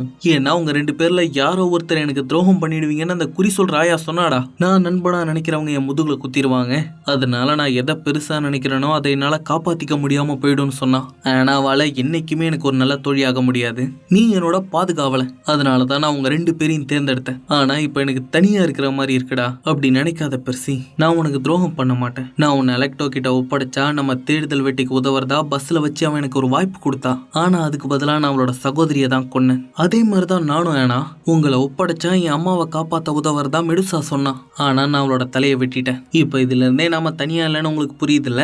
நாம ஒன்னா இருந்தாதான்ப்பா இந்த தேடுதல் வேட்டையில நம்மளால ஜெயிக்க முடியும் அப்படின்னு குரோவர் சொல்ல, இந்த தலையை என்ன பண்றதுன்னு எனக்கு தெரிஞ்சிருச்சுன்னு பெர்சி சொல்றான். அங்க இருந்த ரெஜிஸ்டர் புக்கை எடுத்தவன், இந்த மெடுசா அப்பப்ப ஹெர்மிஸ் எக்ஸ்பிரஸ் மூலமா கடவுள்கள் இருக்கிற ஒலிம்பஸ்க்கு பார்சல் அனுப்பியிருக்கா. இந்த தடவை நாம இந்த அட்ரஸ்க்கு இந்த தலைய பார்சல் அனுப்பிடுவோம். அப்படி பண்ணா கடவுள்கள் நம்ம மேல காண்டாயிடுவாங்க பெர்சி. அப்பெல்லாம் ஆக மாட்டாங்கப்பா, நமக்கு இதை விட்டா வேற வழியே இல்ல, இது நாம கடவுள்களுக்கு அனுப்புற பரிசா இருக்கட்டுமே அப்படின்னு சொன்ன பெர்சி ஆனாவோட தொப்பியை திருப்பி கொடுத்துட்டு மெடுசாவோட தலைய பார்சல் பண்ணிடுறான். ஹெர்மிஸ் எக்ஸ்பிரஸ் அந்த பார்சலை எம்பயர் ஸ்டேட் பில்டிங்கோட 600வது ஃப்ளோர்ல கொண்டு போய் டெலிவரி பண்ணிடுறாங்க. அங்கதான்ப்பா இந்த கடவுள்கள்லாம் இருக்க ஒலிம்பஸ் இருக்கு. அப்படியே கட் பண்ணா குட்டி பெர்சிக்கு அவனோட அம்மா நீச்சல் கத்து கொடுக்க பாக்குறாங்க. அவன் வரமாட்டேன்னு அடம் பிடிக்கிறான். அம்மா சொன்னா கேளுடா கண்ணா, நீ இப்போ நீச்சல் கத்துக்கலனா எதிர்காலத்துல அது பெரிய பிரச்சனையாயிரும் அப்படின்னு சாலி கெஞ்ச, மூச்சை நல்லா இழுத்து விடுங்கம்மா, பிரச்சனை வரும்போது அப்படி பண்ணணும்னு நீங்க தானே சொன்னீங்க அப்படின்னு பெர்சி சொல்றான். அதுக்கு அவங்களால எந்த ஒரு பதிலும் சொல்ல முடியாம அவனை கட்டி பிடிச்சிக்கிறாங்க. சட்டுன்னு பாலைவனத்துக்கு வந்தவன் அம்மா அம்மானு கத்த, திரும்பவும் அங்க வந்த குரோனோஸ், கைவிடப்பட்ட பசங்க அழிவை வரவழைப்பாங்கடா கண்ணா, அவ உன்னை தேடி வந்துகிட்டு இருக்கா அப்படின்னு சொல்றான். பெர்சி பட்டுன்னு கண்ணை முடிச்சிடுறான். காட்டுறான். பசங்க 3 பேரும் இப்போ ஒரு ட்ரெயின்ல லாஸ் ஏஞ்சல்ஸ் நோக்கி போயிட்டு இருக்காங்க. பெர்சிக்கு எதுக்காப்புல தான் ஆனா படுத்திருக்கா. ஏன்னா டாலியாவும் நீயும் சகோதரிகள் மாதிரி தானே. அவளும் என்ன மாதிரியே தந்தையால கைவிடப்பட்ட ஒரு பொண்ணாச்சே. அவளுக்கும் எனக்கு வரா மாதிரியான பிரச்சனை வந்துச்சா, உனக்கு வந்தா மாதிரியான பிரச்சனை வந்துச்சான்னு தெரியல. ஆனா அவ ரொம்ப உறுதியான பொண்ணு பெர்சி. அவளும் லூக்கும் சேர்ந்து தான் என்ன கண்டுபிடிச்சாங்க. லூக் என் அன்பா பாத்துக்கிட்டான். ஆனா டாலியா எப்படி கஷ்டப்பட்டு ஜெயிக்கணும்னு எனக்கு கத்து கொடுத்தா. அதனாலதான் நீயும் எனக்கு கஷ்டத்தை கொடுக்குறியா? ஆமா. அட போங்கப்பா, நீங்க அந்த கடவுள்லாம் எப்படி யோசிக்கிறீங்கன்னே எனக்கு புரியல. சொந்த அம்மா அப்பா கிட்ட பேசுறதுக்கே படையல் வைக்க வேண்டியதா இருக்கு. நான் கிளாரிசாவை தோக்கடிச்சதால தானே என் அப்பா என்ன அவரோட மகனா ஏத்துக்கிட்டாரு. உண்மையான பாசம் இருக்கிற யாரும் இப்படிலாம் பண்ண மாட்டாங்கல்ல. எல்லா நேரமும் பாசங்கிறது அப்படி வேலை செய்யாது பெர்சி. நான் அத்தேனாவோட சிந்தனையிலிருந்து பிறந்தவ. என்ன அவங்களோட காதலை நான் என் அப்பா கிட்ட கொடுத்துட்டு போயிட்டாங்க. அதுக்கப்புறம் அவரு தான் என்ன பாசத்தோட வளர்த்தாரு. ஆனா அவரு வேற கல்யாணம் பண்ணிக்கிட்டு அவங்களுக்குன்னு ஒரு குழந்தை பிறந்தோன்னு என் சித்தி என்ன ஒரு பாரமா பார்த்தா. எங்க அப்பாவால அவங்கள மீறி எதுவுமே செய்ய முடியல. அது அவங்களுக்கு பாரமா இருக்க கூடாதுன்னு நானே வெளியே வந்துட்டேன். நாம படையல் வச்சு வேண்டுனா கடவுளாவது நமக்கு உதவுவாங்க. ஆனா மனுஷங்க கிட்ட அதை கூட எதிர்பார்க்க முடியாது பெர்சி அப்படின்னு ஆனா பேசிக்கிட்டு இருக்கா. தூக்கத்துல எழுந்திரிச்ச குரோவர் எனக்கு ரொம்ப பசிக்குதுப்பான்னு சொல்றான். இவங்க சாப்பிட வந்த கேப்ல ஏதோ ஒண்ணு அவங்க இருந்து அரை ஜன்னலை உடைச்சுக்கிட்டு உள்ள வருதுங்க. அந்த ஆயா சொன்ன குறிக்கு என்ன அர்த்தமா இருக்கும்னு பெர்சி கேட்டுக்கிட்டு இருக்கேன். இன்னும் 2 நாள்ல நம்ம லாஸ் ஏஞ்சல்ஸ்க்கு போய் சேர்ந்துருவோம்னு குரோவர் சொல்றான். அப்போ ஒரு சென்டார் கூட்டம் பக்கத்துல ஓடிக்கிட்டு இருக்கதா பசங்க பாக்குறாங்க. அவங்க எல்லாம் மனுஷங்க கண்ணுக்கு தெரிய மாட்டாங்கல்ல. ஆமாப்பா, முன்னாடி சென்டார்கள்லாம் கூட்டம் கூட்டமா இருப்பாங்களாம். சில 1000 வருஷத்துக்கு முன்னாடி வனக்கடவுள் பேன் காணாம போனதால வனத்தை காக்கிறதுக்கு யாருமே இல்லாம போயிட்டாங்க. மனுஷங்க காடுகளை பயங்கரமா அழிக்க ஆரம்பிச்சிட்டாங்க. அதனால இவங்களோட எண்ணிக்கையெல்லாம் ரொம்ப குறைஞ்சிருச்சுப்பா. உனக்கு ஒரு விஷயம் தெரியுமா பெர்சி? இது வரைக்கும் நிறைய செட்டையர்கள் பேனை தேடி கண்டுபிடிக்கிறதுக்காக போயிருக்காங்க. ஆனா இது வரைக்கும் யாருமே திரும்ப வரல. நம்ம மெடுசா இடத்துல பார்த்த உன் மாமா ஃபெர்டினண்டும் அதுல ஒருத்தர்ல. ஆமா, நீ அந்த குறிய பத்தி கேட்டல பெர்சி. அது பல விஷயங்களை குறிக்கலாம். அதை புரிஞ்சுக்கிறது ரொம்ப கஷ்டம். அதனால அது நடக்கும் போது பாத்துக்கலான்னு ஃப்ரீயா விட்டுறணும் அப்படின்னு நான் சொல்லிக்கிட்டு இருக்கேன். அங்க வந்த ரயில்வே போலீஸ் பசங்க கிட்ட டிக்கெட்டை வாங்கி பார்த்துட்டு அந்த அறையில நீங்க தான் இருந்தீங்களான்னு கேட்டு அழைச்சிட்டு போறாங்க. பார்த்தா அந்த அறையே அலங்கோலமா இருக்கு. இதை எப்படிங்க நாங்க பண்ணிருக்க முடியும்? நாங்க போகும்போது இப்படி எதுவுமே நடக்கலையே.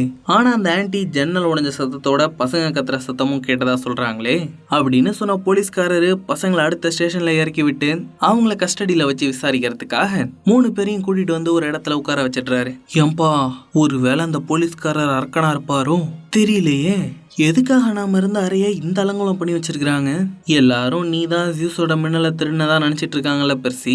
ஒருவேளை அதை தேடி கூட வந்திருக்கலாம் அப்படின்னு நான் சொல்லிக்கிட்டு இருக்கேன். பசங்களை போட்டு கொடுத்த ஆன்டி அவங்க கிட்ட வந்து பேசுறா. கூடவே அவளோட பைக்குள்ள ஒரு நாய்க்குட்டிய வச்சிருக்கிறா. இங்க பாருங்க பசங்களா, நீங்க அந்த வேலையை பண்ணலன்னு எனக்கு தெரியும். உங்ககிட்ட நான் சில விஷயங்களை பத்தி பேசணுமே அப்படின்னு அந்த ஆன்டி சொல்ல, உங்க சட்டையில ஏன் கண்ணாடி ஒட்டி இருக்கு? அந்த அறைய கூட யாரோ வெளியே இருந்து உடைச்சிட்டு வந்த மாதிரி தான் இருந்துச்சு அப்படின்னு சொன்ன குரோவர் ஆன்டி ஒரு அரக்கிங்கிறத கண்டுபிடிச்சிடுறான். இது அவன் சொன்னோன்னா ஆன்டியோட நாய் கத்துதா. அமைதியா இருடா கண்ணா, சீக்கிரமா முடிச்சிடுறேன் அப்படின்னு அந்த நாய்க்குட்டி அடக்குனவ உங்க அம்மா அப்பா செஞ்ச பாவத்துக்கு நீங்க அனுபவிக்க போறீங்க அப்படின்னு சொல்றா. இதோ பாருங்க ஆன்டி, ஏற்கனவே உங்களை மாதிரி வந்த அரக்கிகள் எல்லாம் செஞ்சு விட்டுட்டோம். அதனால நீங்களும் உதவாங்காம ஓடி போயிடுங்க. என்ன மாதிரி நான் சொன்னேன்? ஆமா, என் பசங்க என்ன மாதிரிதான் இருப்பாங்க அப்படின்னு ஆன்டி சொல்றா. அப்பதான் இவ அரக்கர்களோட தாய் எச்சிண்டாங்கிறது நம்ம ஆளுங்களுக்கு புரியுது. எங்களை அரக்கர்கள்னு சொல்றீங்களா? உப தெய்வங்களான நீங்க தான் எங்களை விட ரொம்ப ஆபத்தானவங்க. உங்களை அழிக்கிறதுக்காக தான் கண்ணா நான் வந்திருக்கிறேன். என் பிள்ளைக்கு இதுதான் முதல் வேட்டை. அவன் இப்போ உங்களை மோப்பம் பிடிச்சிட்டான். இனி உங்களை வேட்டையாடி சாப்பிடாம விட மாட்டான் அப்படின்னு சொல்லி அவ கொண்டு அந்த பைய துறக்க அந்த மிருகம் பெர்சிய தன்னோட கொடுக்கால குத்திடுது. ஆனா அதோட வாழையே கத்தியால குத்த அது பெர்சிய விட்டுருது. பசங்க 3 பேரும் தெரிச்சு ஓட ஆரம்பிச்சிடுறாங்க. இதுல அந்த போலீஸ்காரங்க வேற பசங்களை துரத்திட்டு வராங்களா. அவங்கள போய் செஞ்சு விடுறா மகனே அப்படின்னு எச்சிண்டா அந்த மிருகத்தை ஏவி விட்டுடுறா. மனுஷங்களோட கண்ணுக்கு தெரியாத அந்த மிருகம் எல்லாத்தையும் அடிச்சு நொறுக்கிட்டு பசங்களை துரத்திக்கிட்டு வருது. போலீஸ்காரங்க அது என்னன்னே தெரியாம ஆடி போய் நின்றுட்டு இருக்காங்க. சரியா ட்ரெயின் ஸ்டேஷன்ல வந்து நின்னோன பசங்க சரசரன்னு ட்ரெயின்ல இருந்து இறங்கிடுறாங்க. நாம எங்க போனாலும் அந்த மிருகம் நம்மள மோப்பம் பிடிச்சிட்டு வந்துரும்பா. அதோட அந்த குட்டி மிருகம் இப்பதான் வேட்டையாட ஆரம்பிச்சிருக்கா. அதனால அது அம்மாவை விட்டு தனியா வராது. இவங்க கிட்ட இருந்து தப்பிக்கணும்னா அவங்களால வர முடியாத ஒரு பாதுகாப்பான இடத்துக்குள்ள நாம போகணும் அப்படின்னு சொன்னேன்னா அந்த ஊர்ல இருக்கிற அத்தேனா கோயில்ல போய் தஞ்சம் புகுந்துடலாம்னு சொல்லி பசங்களை ஒரு பிரம்மாண்டமான ஆர்ச்சிக்கு அழைச்சிட்டு வரா. அந்த இடத்த மனுஷங்க ஒரு சுற்றுலா தலமா பயன்படுத்திட்டு இருக்காங்க. நம்மளால ரொம்ப நேரத்துக்கு இங்க ஒளிஞ்சிருக்க முடியாதுன்னு சொன்ன குரோவர் டிக்கெட் வாங்கிட்டு வரேன்னு சொல்லிட்டு போறான். அந்த மிருகத்துக்கிட்ட இருந்து தன்னை காப்பாத்தினதுக்காக பெர்சி ஏனாவுக்கு நன்றி சொல்றான். இந்த 2 நாள்ல எங்க அப்பாவை விட நீதான்ப்பா எனக்கு அதிகமா உதவி பண்ணிருக்க, பாத்துப்பா இன்னும் உன்னோட தோழின்னு சொல்லிட போறேன், அப்புறம் அந்த குறி பழிச்சிருச்சுன்னா என்ன பண்றது அப்படின்னு ஆனா கலாய்ச்சிட்டு இருக்கும் போதே பெர்சி சட்டுன்னு சரிஞ்சு விழுந்துடுறான். அந்த மிருகம் குடுக்க வச்சு குத்துனுச்சுல்ல, அந்த விஷம் தாங்க பெர்சியோட உடம்புல ஏறி இருக்கு. அவனை தண்ணியில போட்டு முக்குனா அவனுக்கு சரியாயிடும்னு தண்ணியில போட்டு முக்கி எடுக்கிறாங்க. ஆனா அது வேலை செய்யல. அப்ப ரோடுல போயிட்டு இருந்த காரெல்லாம் கண்ட மேனிக்க பார்க்குது. என்னாச்சுன்னு பார்த்தா அந்த ஆன்டி அவரோட குட்டி மிருகத்தோட அங்க வந்துகிட்டு இருக்கா. நான் இந்த ஆர்ச்சோட உச்சிக்கு போயிட்டேன்னா நான் எங்க அம்மா அத்தேனா கிட்ட உதவி கேட்பான்ப்பா, வாங்க உடனே உள்ள போலாம் அப்படின்னு சொன்ன ஆனா பசங்களோட உள்ள கிளம்ப. அப்ப அந்த ஆன்டி ஆனா கிட்ட ஏதோ ஒண்ணு சொல்றா. அவகிட்ட இருந்து தப்பிக்கிறதுக்காக பசங்க 3 பேரும் உள்ள வந்து லிப்ட்ல ஏறினா அரக்கர்களால உள்ள வர முடியாதுன்னு ஆனா சொன்ன அத்தேனா கோயிலுக்குள்ளேயே அந்த ஆன்டி வந்துடுறா. ஹே எப்படிப்பா உள்ள வந்தா? அவ உங்ககிட்ட என்ன சொன்னா? நாம பண்ண வேலை எங்க அம்மாவை கோவப்படுத்திருச்சுன்னு அது நமக்கு அழிவை கொண்டு வர போதுன்னு சொன்னாப்பா. ஓ, நாம பார்சல் போட்ட மெடுசா தலையால உங்க அம்மா காண்டாயிட்டாங்களா? ஆனா அதை நான் தானே பண்ணேன், உன் மேல ஏன் கோவப்படுறாங்க? ஏன்னா நான் உன் கூட இருந்தேன்ல, இனி அவங்க காப்பாத்துவாங்க நம்பி பிரயோஜனம் இல்ல, வரவங்களோட நாமளே தான் சண்டை போட்டு ஆகணும் அப்படின்னு சொல்லிக்கிட்டே ஆனா பசங்களோட உச்சிக்கு வரா. அங்க ஒரே கூட்டமா இருக்கு.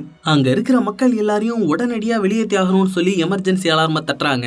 மக்களும் அடிச்சு புடிச்சுக்கிட்டு வெளியேறாங்க. அந்த ஆன்டி கூட வர்றது சிங்கத்தலையும் ஆட்டு உடலும் பாம்போட வாழும் கொண்ட சிமேரா. அதால உபக்கடவுள்களை கொல்ல முடியும். நீங்க 2 பேரும் தப்பிச்சு போங்க, அது வரைக்கும் அதை நான் சமாளிக்கிறேன் அப்படின்னு ஆனா சொல்ல பெர்சி ஆனா கிட்ட தன்னோட வாழை கொடுக்குற மாதிரி கொடுத்து அவளையும் குரோவரையும் வெளியே தள்ளி கதவு பூட்டிடுறான். என் அப்பா இது வரைக்கும் எனக்கு உதவல, இனிமேலும் உதவுவார்னு எனக்கு தோணல. நான் இப்ப இருக்கிற நிலைமையை வச்சு பார்த்தா என்னால பாதாள உலகம் வரைக்கும் வர முடியுமான்னு தெரியல, அதனால நானே இதை எதிர்கொள்றேன், நீங்க இந்த தேடுதல் வேட்டையை முடிங்க அப்படின்னு சொல்லிட்டு பெர்சி அந்த சிமேராவை எதிர்கொள்ள போறான். இவ்வளோ பெரிய உருவத்தை தாங்க இந்த ஆன்டி பையில போட்டு எடுத்து வந்திருக்கா. பெர்சி அந்த சிமேராவை வாளால வெட்ட அதுக்கு ஒரு ஸ்கிராட்ச் கூட வேலை, அது பெர்சியா அடிச்சு தள்ளிடுது. அதோட பாம்பு மாதிரி படம் எடுத்து நெருப்பெல்லாம் வேற கக்குதுங்க. அது கக்குனதுல தரையில ஓட்டையே விழுந்துருது. அதுல பெருசி அடிச்சு தள்ள அவன் பிடிக்க முடியாம ஒரு கம்பியை பிடிச்சிக்கிட்டு இருக்கான். பாவம்டா கண்ணா, உன்னை காப்பாத்துறதுக்கு யாருமே இல்லல்ல அப்படின்னு ஆன்டி அவனை பார்த்து பரிதாபப்படுது. ஒரு கட்டத்துல பெருசியோட கை வழுக்கி கீழே விழ அவ்வளவுதான், பைய கீழே விழுந்து சதற போறான்னு நினைச்சா பக்கத்துல இருந்த மிசிசிப்பி ஆத்துல இருந்து வந்த தண்ணி அப்படியே பெருசிய பிடிச்சி ஆத்துக்குள்ள இழுத்துட்டு போயிடுது. அவனோட கால் வேற ஒரு கட்டையில மாட்டிக்குதா. பைய மூச்சு விட முடியாம தவிச்சுட்டு இருக்கான். அப்ப அங்க ஒரு நீர் தேவதை வருது. பயப்படாத பெர்சி, உன் அப்பா பொசைடன் எல்லாம் சரியாயிடும்னு என்ன சொல்ல சொன்னாரு. அவரால் உன் கூட இல்லாம போனதுக்கு ரொம்ப வருத்தப்படுறாரு. ஆனா அவர் எப்போதும் உன் கூட தான் இருக்காரு. அவரை நம்பு, அவரோட மகனான ஒன்னு நம்பு, நம்பிக்கையோட மூச்சு விடு அப்படின்னு அந்த தேவதை சொல்ல பெர்சியும் தைரியத்தை வர வச்சுக்கிட்டு மூச்சு விடுறான். அவனால தண்ணி கடியில மூச்சு விட முடியுது. கொஞ்ச நேரத்திலேயே ஆர்ச்சில ஏதோ பெரிய விபத்து நடந்துருச்சுன்னு ஊரே ஒண்ணு கூடிடுது. அங்க வந்த போலீஸ் எல்லாரையும் விசாரிச்சிட்டு இருக்காங்க. ஆஹா, இங்கேயும் பெரிய கலவரத்தை இழுத்து விட்டுட்டோம் போலயே, இந்த போலீஸ்காரனுங்க வேற குறுகுறுன்னு நம்மளையே பாத்துக்கிட்டு இருக்கிறானுங்க அப்படின்னு குரோவர் சொல்லிட்டு இருக்கான். இந்த கலவரத்துக்கு நடுவுலயும் 3 கிழவிங்க ஒன்னா உட்கார்ந்து நூல் நெஞ்சிட்டு இருக்கிறத ஆனா பாக்குறா. அதுல ஒரு கிழவி நெஞ்சிட்டு இருந்த நூலை அறுக்க ஆனாக்கு அது ஒரு கெட்ட சகுனம்னு புரிஞ்சிடுது. இந்த 3 கிழவிங்களையும் விதின்னு சொல்லுவாங்கங்க. அவங்க ஒரு நூலை அறுத்தா யாரோ புட்டுக்க போறாங்கன்னு அர்த்தமா. இதுங்க பெர்சியை தான் சொல்லுதுங்க போலப்பான்னு ஆனா சொல்ல அப்படிலாம் நினைக்காத ஆனா, பெர்சி இன்னும் உயிரோட தான் இருப்பான் அப்படின்னு சொன்ன குரோவர் அவளை ஆத்தாங்கரைக்கு அழைச்சிட்டு வந்து தேடுறான். அப்பதான் சரியா பெர்சியும் கரையேறான். தண்ணியில முங்கினதுல பைய உடம்புல இருந்த விஷம் எல்லாம் முறிஞ்சு போச்சுங்க. என்ன மன்னிச்சிருங்கப்பா, உங்ககிட்ட சொல்லாமலே நான் மட்டும் சண்டையில இறங்கினது தப்பு தான் அப்படின்னு பெர்சி சொல்ல நல்ல வேலை நீ சாகலன்னு ஆனா அவனை கட்டி பிடிச்சிக்கிறா. ஹே, நான் தண்ணியில முங்கினப்ப என் அப்பா அனுப்புன நீர் தேவதைய பார்த்தேன். என் அப்பா தான் என்னை காப்பாத்தினாராம். அவர் என்னை காப்பாத்துவார் நான் நினைச்சு கூட பார்க்கல தெரியுமா. அடுத்து நாம சாண்டா மோனிகாவுக்கு போனோம். அங்க நம்மள என்னோட அப்பா சந்திக்கிறதா சொல்லியிருக்காரு. இப்ப நாம எப்படி அங்க போறது? ஏற்கனவே பஸ்லயும் ட்ரெயின்லயும் கலவரம் பண்ணிட்டோம். அதுக்கே நம்மள போலீஸ்ல தேடிட்டு இருந்தாங்க. இப்ப இங்க என்னன்னா ஆர்ச்சியே புகைய விட்டுருக்கோம். அதனால போலீஸ்காரங்க நம்மள பிடிக்க வரத்துக்குள்ள முதல்ல இங்க இருந்து நடைய கட்டுவோமா அப்படின்னு 3 பேரும் பொடி நடையாவே நடந்து போக ஆரம்பிச்சிடுறாங்க. எனக்கு என்னமோ ஹேடிஸ் அவனா மின்னலை திருடின மாதிரி தெரியலப்பா, கண்டிப்பா வேற யாரோ ஒருத்தர் தான் கைவரிசையை காட்டியிருக்கணும் அப்படின்னு பெருசி சொல்லிட்டு இருக்கும் போதே ஏதோ வண்டி வர சத்தம் கேக்குது. உடனே பசங்க 3 பேரும் கட்டைக்கு பின்னாடி போய் பதுங்கிடுறாங்க. ஏன் நான் அப்பத்துல இருந்தே உம்முன்னு இருக்கேன் அப்படின்னு பெருசி கேட்க அவ அந்த 3 கிழவிங்க நூலர்த்த விஷயத்த பத்தி சொல்றா. அந்த கிழவிங்க நூலர்த்ததாலலாம் நம்மள யாராவது புட்டுக்குவோமாப்பா நம்மளோட வாழ்க்கை நம்ம கையில தான் இருக்கு அப்படின்னு பெர்சி சொல்லிக்கிட்டு இருக்க எவனோ பக்கத்துல வந்து வண்டி நிறுத்தி வண்டியை முறுக்கிற சத்தம் கேக்குது. யாருடா அவன் இங்க வந்து முறுக்கிட்டு இருக்கான்னு எட்டி பார்த்தா அது ஜியூஸோட மகன் ஏரிஸ். இவன் தாங்க அந்த போர்க்கடவுள். நான் பங்காளிங்களா சௌக்கியமா? உங்களுக்கு ஒரு கை கொடுக்கலான்னு வந்திருக்கான்ப்பா. கை கொடுக்கலான்னு வந்திருக்கியா? உனக்கு எதுக்கு எங்க மேல அக்கறை? முதல்ல உனக்கு எப்படி நாங்க இங்க இருக்கிற விஷயம் தெரியும்? எங்க நைனா அவரோட எல்லா பசங்களையும் மின்னலை தேட சொல்லி அனுப்புனாரா? நானும் அதை தேடிதான் வந்தேன். ஆனா நீங்க அதை எடுக்கலன்னு எனக்கு புரிஞ்சிடுச்சா? அதான் உங்களுக்கு உதவி பண்ணலான்னு வந்தேன். நீங்க என்னன்னா ஓவரா உதார விட்றீங்க. இப்படியே பொடிநாடியா நடந்து வந்தீங்கன்னா 2 கிலோமீட்டர்ல ஒரு ஹோட்டல் வரும். சீக்கிரமாக வந்து சேருங்க, எல்லாத்தையும் விலாவரியா சொல்றேன் அப்படின்னு சொன்ன ஏரிஸ் விருட்டுனங்கிறது கிளம்பிடுறான். நம்ம பசங்களும் நாக்கு தள்ள தள்ள அந்த ஹோட்டலுக்கு வந்து சேர்றாங்க. பைபிள்ல சோத்த கண்ணில் பார்த்து பல காலம் இருக்கும் போல எல்லாத்தையும் வாங்கி குவிச்சு வச்சிருக்கிறான். பங்காளி பெர்சி, உன்னை போலீஸ் FBI ஊரே தேடிட்டு இருக்குதுப்பா. இப்போ ட்விட்டர்ல நீ தான் ட்ரெண்டிங். இனி உன்னால லாஸ் ஏஞ்சல்ஸ்க்கு போயிட முடியும்னு கனவுல கூட காணாத. போற வழியிலே உன்னை தூக்கிடுவானுங்க. உங்க தேடுதல் வேட்டா மொத்தமா ஊத்திக்கும். என்ன தேடுறானுங்களா? என்ன எதுக்காக தேடுறாங்க? உன் அம்மாவோட புருஷன் கேப் இருக்கிறானே, அவன் நீ தான் அவனோட காரை களவாடிட்டு போய் கவுத்துட்டனும் உன் அம்மாவை போட்டு தள்ளிட்டனும் பிரஸ்ல ஒப்பாரி வச்சிட்டு இருக்கிறான் அப்படின்னு ட்விட்டர் ட்ரெண்டிங்ல இருக்கிற வீடியோவை காட்டுறான். அட பாவி கேப், இப்படி எனக்கு உழவச்சிட்டியடா. நேர்ல பார்த்தோம் மண்டை மேலே தட்டுறான் பாரு. ஹே ஏரிஸ், நீயும் உங்க அப்பாவோட மின்னலை தேடி தானே வந்த. எதுக்காக எங்களுக்கு உதவுற? என் தங்கச்சி அத்தைனா பெத்த மகளே, எல்லாத்துக்கும் ஒரு காரணம் இருக்குமா? அந்த மின்னல் கிடைச்சாலும் கிடைக்காட்டியும் எங்க அப்பா ஜியூஸ் சித்தப்பா பொசைடன் மேல போர் தொடுத்தே ஆகணும்னு கங்கணம் கட்டிட்டு இருக்காரு. நம்ம பாட்டம் போட்டம் காலத்துல இருந்து இப்படி காட்டு மிராண்டிங்க மாதிரி குடும்பத்துக்குள்ளேயே அடிச்சுக்கிறது வழக்கம் தானே. நாம நம்மளோட அதிகாரத்தை தக்க வச்சுக்கிறதுக்காக என்ன வேணாலும் பண்ணலாங்கிற நம்மளோட குடும்ப வழக்கம் தான் எனக்கு ரொம்ப பிடிச்சது. யோ ஏரிஸ், இந்த மானங்கெட்ட பரம்பரை பெருமையெல்லாம் சொல்றதை விட்டுட்டு இந்த போரை நடக்க விடாம பண்றதுக்கு என்ன பண்ணணும்னு முதல்ல சொல்லியா? சொல்றேன் பங்காளி. நான் கேட்கிற உதவியை மட்டும் நீங்க செஞ்சிட்டீங்கன்னா நாளைக்கு மத்தியானத்துக்குள்ள நான் உங்களை பாதாள உலகத்துல கொண்டு போய் சேர்த்துருவேன். இந்த ஊர் எல்லையில கைவிடப்பட்ட ஒரு அம்யூஸ்மெண்ட் பார்க் இருக்குது. அங்க தெரியாதனமா என்னோட கேடயத்தை விட்டுட்டு வந்துட்டான்ப்பா. அத போய் நீங்க எனக்காக எடுத்துட்டு வந்துருங்க. ஏன் அது நீயே போய் எடுத்துக்க வேண்டியது தானே? குடிசத்தான், இந்த மாதிரி கேள்வி எல்லாம் என்கிட்ட கேட்டுட்டு இருந்தேன்னு வையே, நானே உங்க 3 பேரையும் கக்கத்துல வச்சு நசிக்கிருவேன் அப்படின்னு ஏரிஸ் கத்த. நாங்க இதை செய்யறோம்னு பெர்சி சொல்றான். அப்படி வழிக்கு வாப்பங்காளி, நீயும் மருமகளும் போய் அதை எடுத்துட்டு வந்துருங்க. அது வரைக்கும் இந்த ஆட்டுத்தலை இங்கே இருக்கட்டும் அப்படின்னு ஏரிஸ் சொல்ல பெர்சி ஆனாவும் தயங்குறாங்க. ஆனா குரோவர் அவங்கள போயிட்டு வர சொல்றான். பார்த்து குரோவர், இவன் கிட்ட கொஞ்சம் ஜாக்கிரதையா இரு. இவன் ஏதாவது காதுல ஊதிய மண்டைய கழுவிடுமா. நான் இவனை பாத்துக்கிறேன். ஆனா நீங்க சீக்கிரமா போய் அந்த கேடயத்தை எடுத்துட்டு வந்துருங்க அப்படின்னு குரோவர் சொல்ல சரின்னு பசங்க 2 பேரும் கிளம்பி அந்த அம்யூஸ்மெண்ட் பார்க்குக்கு வந்து சேர்றாங்க. என்னமா அது பேய் படங்கள்ல வர பூத் பங்களா மாதிரி இருக்குது. படமா? அப்படின்னா அப்பனா நீ இது வரைக்கும் படமே பார்த்தது இல்லையா? இல்லையே. அது சரி, இந்த தேடுதல் வேட்டையை மட்டும் நம்ம வெற்றிகரமா முடிச்சிட்டோம்னு வையேன், நான் உன்னை ஒரு நல்ல படத்துக்கு கூட்டிட்டு போறேன் அப்படின்னு சொல்லிக்கிட்டே பெர்சி அம்யூஸ்மெண்ட் பார்க்குள்ள நுழையிறான். அப்ப செக்கிங் பாயிண்ட்ல இருந்த அரவ இயந்திரம் தானா ஆன் ஆகி பெர்சி கதவை தள்ள தள்ள அவன் அறுக்க வருது. அப்படியே நில்லு பெர்சி, அது உப தெய்வங்களை கொள்ற பித்தளையால செய்யப்பட்டிருக்கு. மனுஷங்களை அது ஒண்ணு செய்யாது, ஆனா நம்மள பொழந்துரும் அப்படின்னு சொல்லிக்கிட்டே. ஆனா அது எப்படி வேலை செய்யுதுன்னு பாக்குறா. அதோட மெக்கானிசம் அவளுக்கு புரிஞ்சிடுது. சரி, அதை தைரியமா தள்ளிட்டு உள்ள போன்னு சொல்ல அவளை நம்பி பெர்சியும் தள்ளுறான். அது அவனை அறுக்கிற மாதிரி வந்து மறுபடியும் மேல போயிடுது. அடா, இதை நமக்கு பூச்சாண்டி காட்டுறதுக்காக உருவாக்கி இருக்காங்கப்பா, நம்மளோட தைரியத்தை சோதிக்கிறாங்களாமா அப்படின்னு சொல்லிக்கிட்டே ஆனாவும் உள்ள வந்துடுறா. இந்த இடத்த வச்சு பார்க்கும் போது இத கண்டிப்பா கொள்ளர்களின் கடவுள் ஹெபாஸ்தீசியஸ் தான் உருவாக்கி இருக்கணும். ஹெபாஸ்தீசியஸ் ஜியூஸோட தம்பி தானே. ஏன் சித்தப்பா இடத்துல விட்டுட்டு போன கேடயத்தையே ஏரிஸ் நம்மள எடுத்துட்டு வர சொல்லியிருக்கான். உனக்கு ஏரிஸ் அப்ரதைத்தோட கள்ளக்காதல் கதையை பத்தி தெரியும்ல. இந்த ஏரிஸ் பைய சித்தப்பனோட காதலின் கூட பார்க்காம காதலின் கடவுளான அப்ரதைத்த கள்ளக்காதலி ஆக்கிட்டான்ப்பா. அப்பனா சித்தி கூட ரொமான்ஸ் பண்றதுக்காக வந்தவன் சித்தப்பனை பார்த்தோன்னே இங்கேயே கேடயத்தை விட்டுட்டு துண்டக்கானும் துணியக்கானும் ஓடிட்டான்னு சொல்றியா?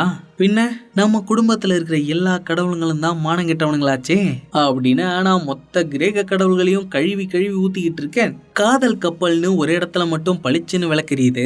கண்டிப்பா அங்கதான் ஏரிஸ் கேடயத்தை விட்டுருக்கணும்னு ஆனா சொல்ல 2 பேருமா அங்க இருந்த படகுல ஏறி சுரங்கத்துக்குள்ள போறாங்க.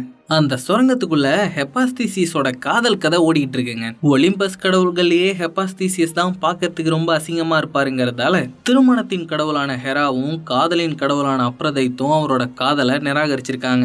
அந்த காண்டுல கொல்லர்களின் கடவுளான ஹெபாஸ்திசியஸ் ஒரு தங்க அரியாசனத்தை உருவாக்கி அதை ஹெராக்கு பரிசா கொடுத்திருக்காரு. ஹெராவும் அதுல ஆசையா வந்து உட்கார்ந்தவன அதுல இருந்து எந்திரிக்க முடியாதபடி அந்த அரியாசனம் அவங்கள லாக் பண்ணிருக்கு. மத்த கடவுள்கள்லாம் சேர்ந்து அவங்களோட மொத்த பலத்தையும் காட்டி ஹெராவை விடுவிக்க எவ்வளவோ முயற்சி பண்ணிருக்காங்க. ஆனா யாராலையும் ஹெராவை அந்த தங்க அரியாசனத்துல இருந்து விடுவிக்கவே முடியல. வேற வழியே இல்லாம காதலின் கடவுள் அப்ரோதைத் ஹெபாஸ்திசியஸை கல்யாணம் பண்ணிக்கிறேன்னு ஒத்துக்கிட்டதுக்கு அப்புறமா தான் ஹெபாஸ்திசியஸ் ஹெராவை விடுதலை பண்ணிருக்காரு. இப்படி நடந்த கட்டாய கல்யாணத்தினால தாங்க அப்ரோதைத் ஏரிஸ் கூட கள்ளக்காதல ஈடுபட்டிருக்கா. இப்படிப்பட்ட ஒரு கேவலமான குடும்பத்துல நான் பிறந்திருக்கேன்னு தெரியக்கூடாதுன்னு தான் என் அம்மா என்கிட்ட எதையுமே சொல்லாம வளர்த்திருக்காங்க போலப்பா. ஆமா பெர்சி, அதனாலதான் நீ ரொம்ப நல்லவனாவும் இருக்கு, எங்களை விட ரொம்ப வித்தியாசமானவனாவும் இருக்கு அப்படின்னு ஆனா சொல்லிட்டு இருக்கா. அப்ப திடுதுப்புன்னு படகு தண்ணியில அடிச்சுக்கிட்டு போகுது. ஒரு கட்டத்துல அந்த கேடம் இருக்கிற இடத்துக்கு வந்தோன்னா படகு மெதுவா போகுது. அப்ப முன்னாடி போன ஒரு படகு சுழல சிக்கி நொறுங்க அதை பார்த்துட்டு பசங்க தண்ணியில குதிச்சிடுறாங்க. அந்த சுழல் அவங்களை இழுக்கும் போது பெர்சி ஆனாவை காப்பாத்தணும்னு பாக்குறான். அப்ப அவனே அறியாம அவங்க கிட்ட இருந்து வெளிப்பட்ட சக்தி அவங்கள கரை சேர்த்துடுது. அவங்க தேடி வந்த ஏரிஸோட கேடயத்தை ஒரு பெரிய சிலை பிடிச்சிட்டு இருக்குங்க. அந்த சிலை அந்த கேடயத்தை கீழே போடணும்னா அதுக்கு முன்னாடி இருக்கிற தங்க சிம்மாசனத்துல யாராவது உட்காரணும். அது ஹெராவையே லாக் பண்ண சிம்மாசனம்ங்கிறது பார்த்தோன்னே பசங்களுக்கு புரிஞ்சிடுது. ஆனா எப்படி அந்த கேடயத்தை எடுக்கிறதுன்னு தான் ரெண்டு பேருக்குமே புரியல. பசங்களை இப்படி தொக்கா கோத்து விட்டுட்டு இந்த ஏரிஸ் பையன் நல்லா மூக்கு பிடிக்க சாப்பிட்டுட்டு இருக்காங்க. எனக்கு அந்த குழந்தைங்கனாலே பிடிக்காதுப்பா. ஏப்பா பார்த்தாலும் நொய்யின்னு கத்திக்கிட்டே இருக்குங்க. அதுலயும் வளர்ந்துருச்சுங்கன்னா படா பெஜாரா போயிடும். ஏரிஸ், நீங்க சொல்றத வச்சு பார்த்தா அந்த பசங்கள்ல யாராவது கூட ஜியூஸோட மின்னலை களவாடி இருக்கலாம்ல. ஹேடிஸ் கூட அவங்களோட மண்டையை கழுவி அதை தூக்க வச்சிருக்கலாமே. டே ஆட்டு தலையா, நீ வேற ஏன்டா என் தங்கச்சி மாதிரியே துப்பறிறன்னு கழுத்தருகிற? அதேனாவையா சொல்றீங்க? அவங்க எப்போதும் உங்களுக்கு ஒரு போட்டியாவே இருக்காங்கல்ல. எல்லாருமே அவங்க உங்களை விட அறிவாளி திறமசாலின்னு நினைக்கிறாங்க. ஆனா உண்மையிலேயே அப்படிலாம் இல்லைங்க. டே ஆட்டு தலையா, பரவாயில்லையே, நீ கூட நான் நினைச்ச மாதிரியே நினைச்சிருக்கிறியே. எப்ப பார்த்தாலும் அவ என்னமோ பெரிய அறிவாளி மாதிரியும் நான் ஒரு முட்டாள் மாதிரி மேலாரும் பேசிட்டு இருக்கானுங்க.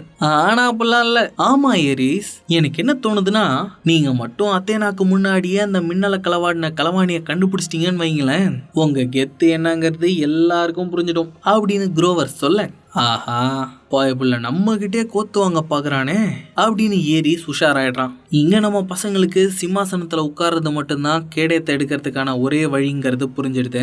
அதை ஏரிஸ் கிட்ட கொடுத்தாதான் பாதாள உலகத்துக்கு போய் மின்னலை கைப்பற்றி தான் அம்மாவை காப்பாற்ற முடியும்னு பெர்சி சொல்றான். நான் இந்த சிம்மாசனத்துல உட்கார்றேன், நீ இந்த தேடுதல் வேட்டையை வெற்றிகரமா முடி அப்படின்னு பெர்சி சொல்ல, ஆனா வேணான்னு எவ்வளவோ சொல்றா. ஆனா இதை விட்டா வேற வழியே இல்லைன்னு தன்னோட வாழை ஆனா கிட்ட கொடுத்த பெர்சி அந்த சிம்மாசனத்துல போய் உட்கார்ந்துடுறான். அந்த கிழவிங்க நூல் அறுத்தது கடைசியில உண்மையாயிடுச்சுல அப்படின்னு பெர்சி சொல்லிட்டு இருக்கும் போதே அந்த சிம்மாசனம் அவனை ஒரு தங்க சிலையா மாத்திடுது.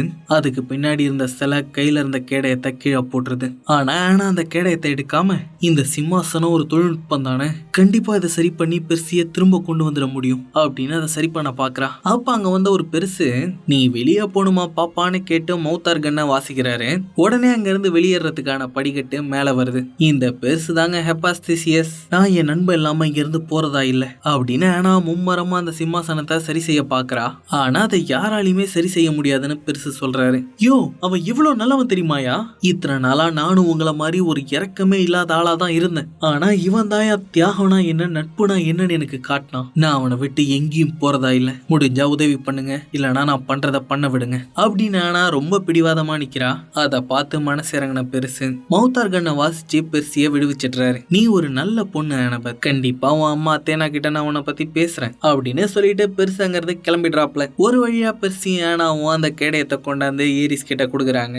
ஏரிஸ் அவங்களுக்கு ஒரு கண்டெய்னர் லாரியை காட்டி அதுல பசங்களை ஏற சொல்றான். யோ, என்னையா இதுல போக சொல்ற?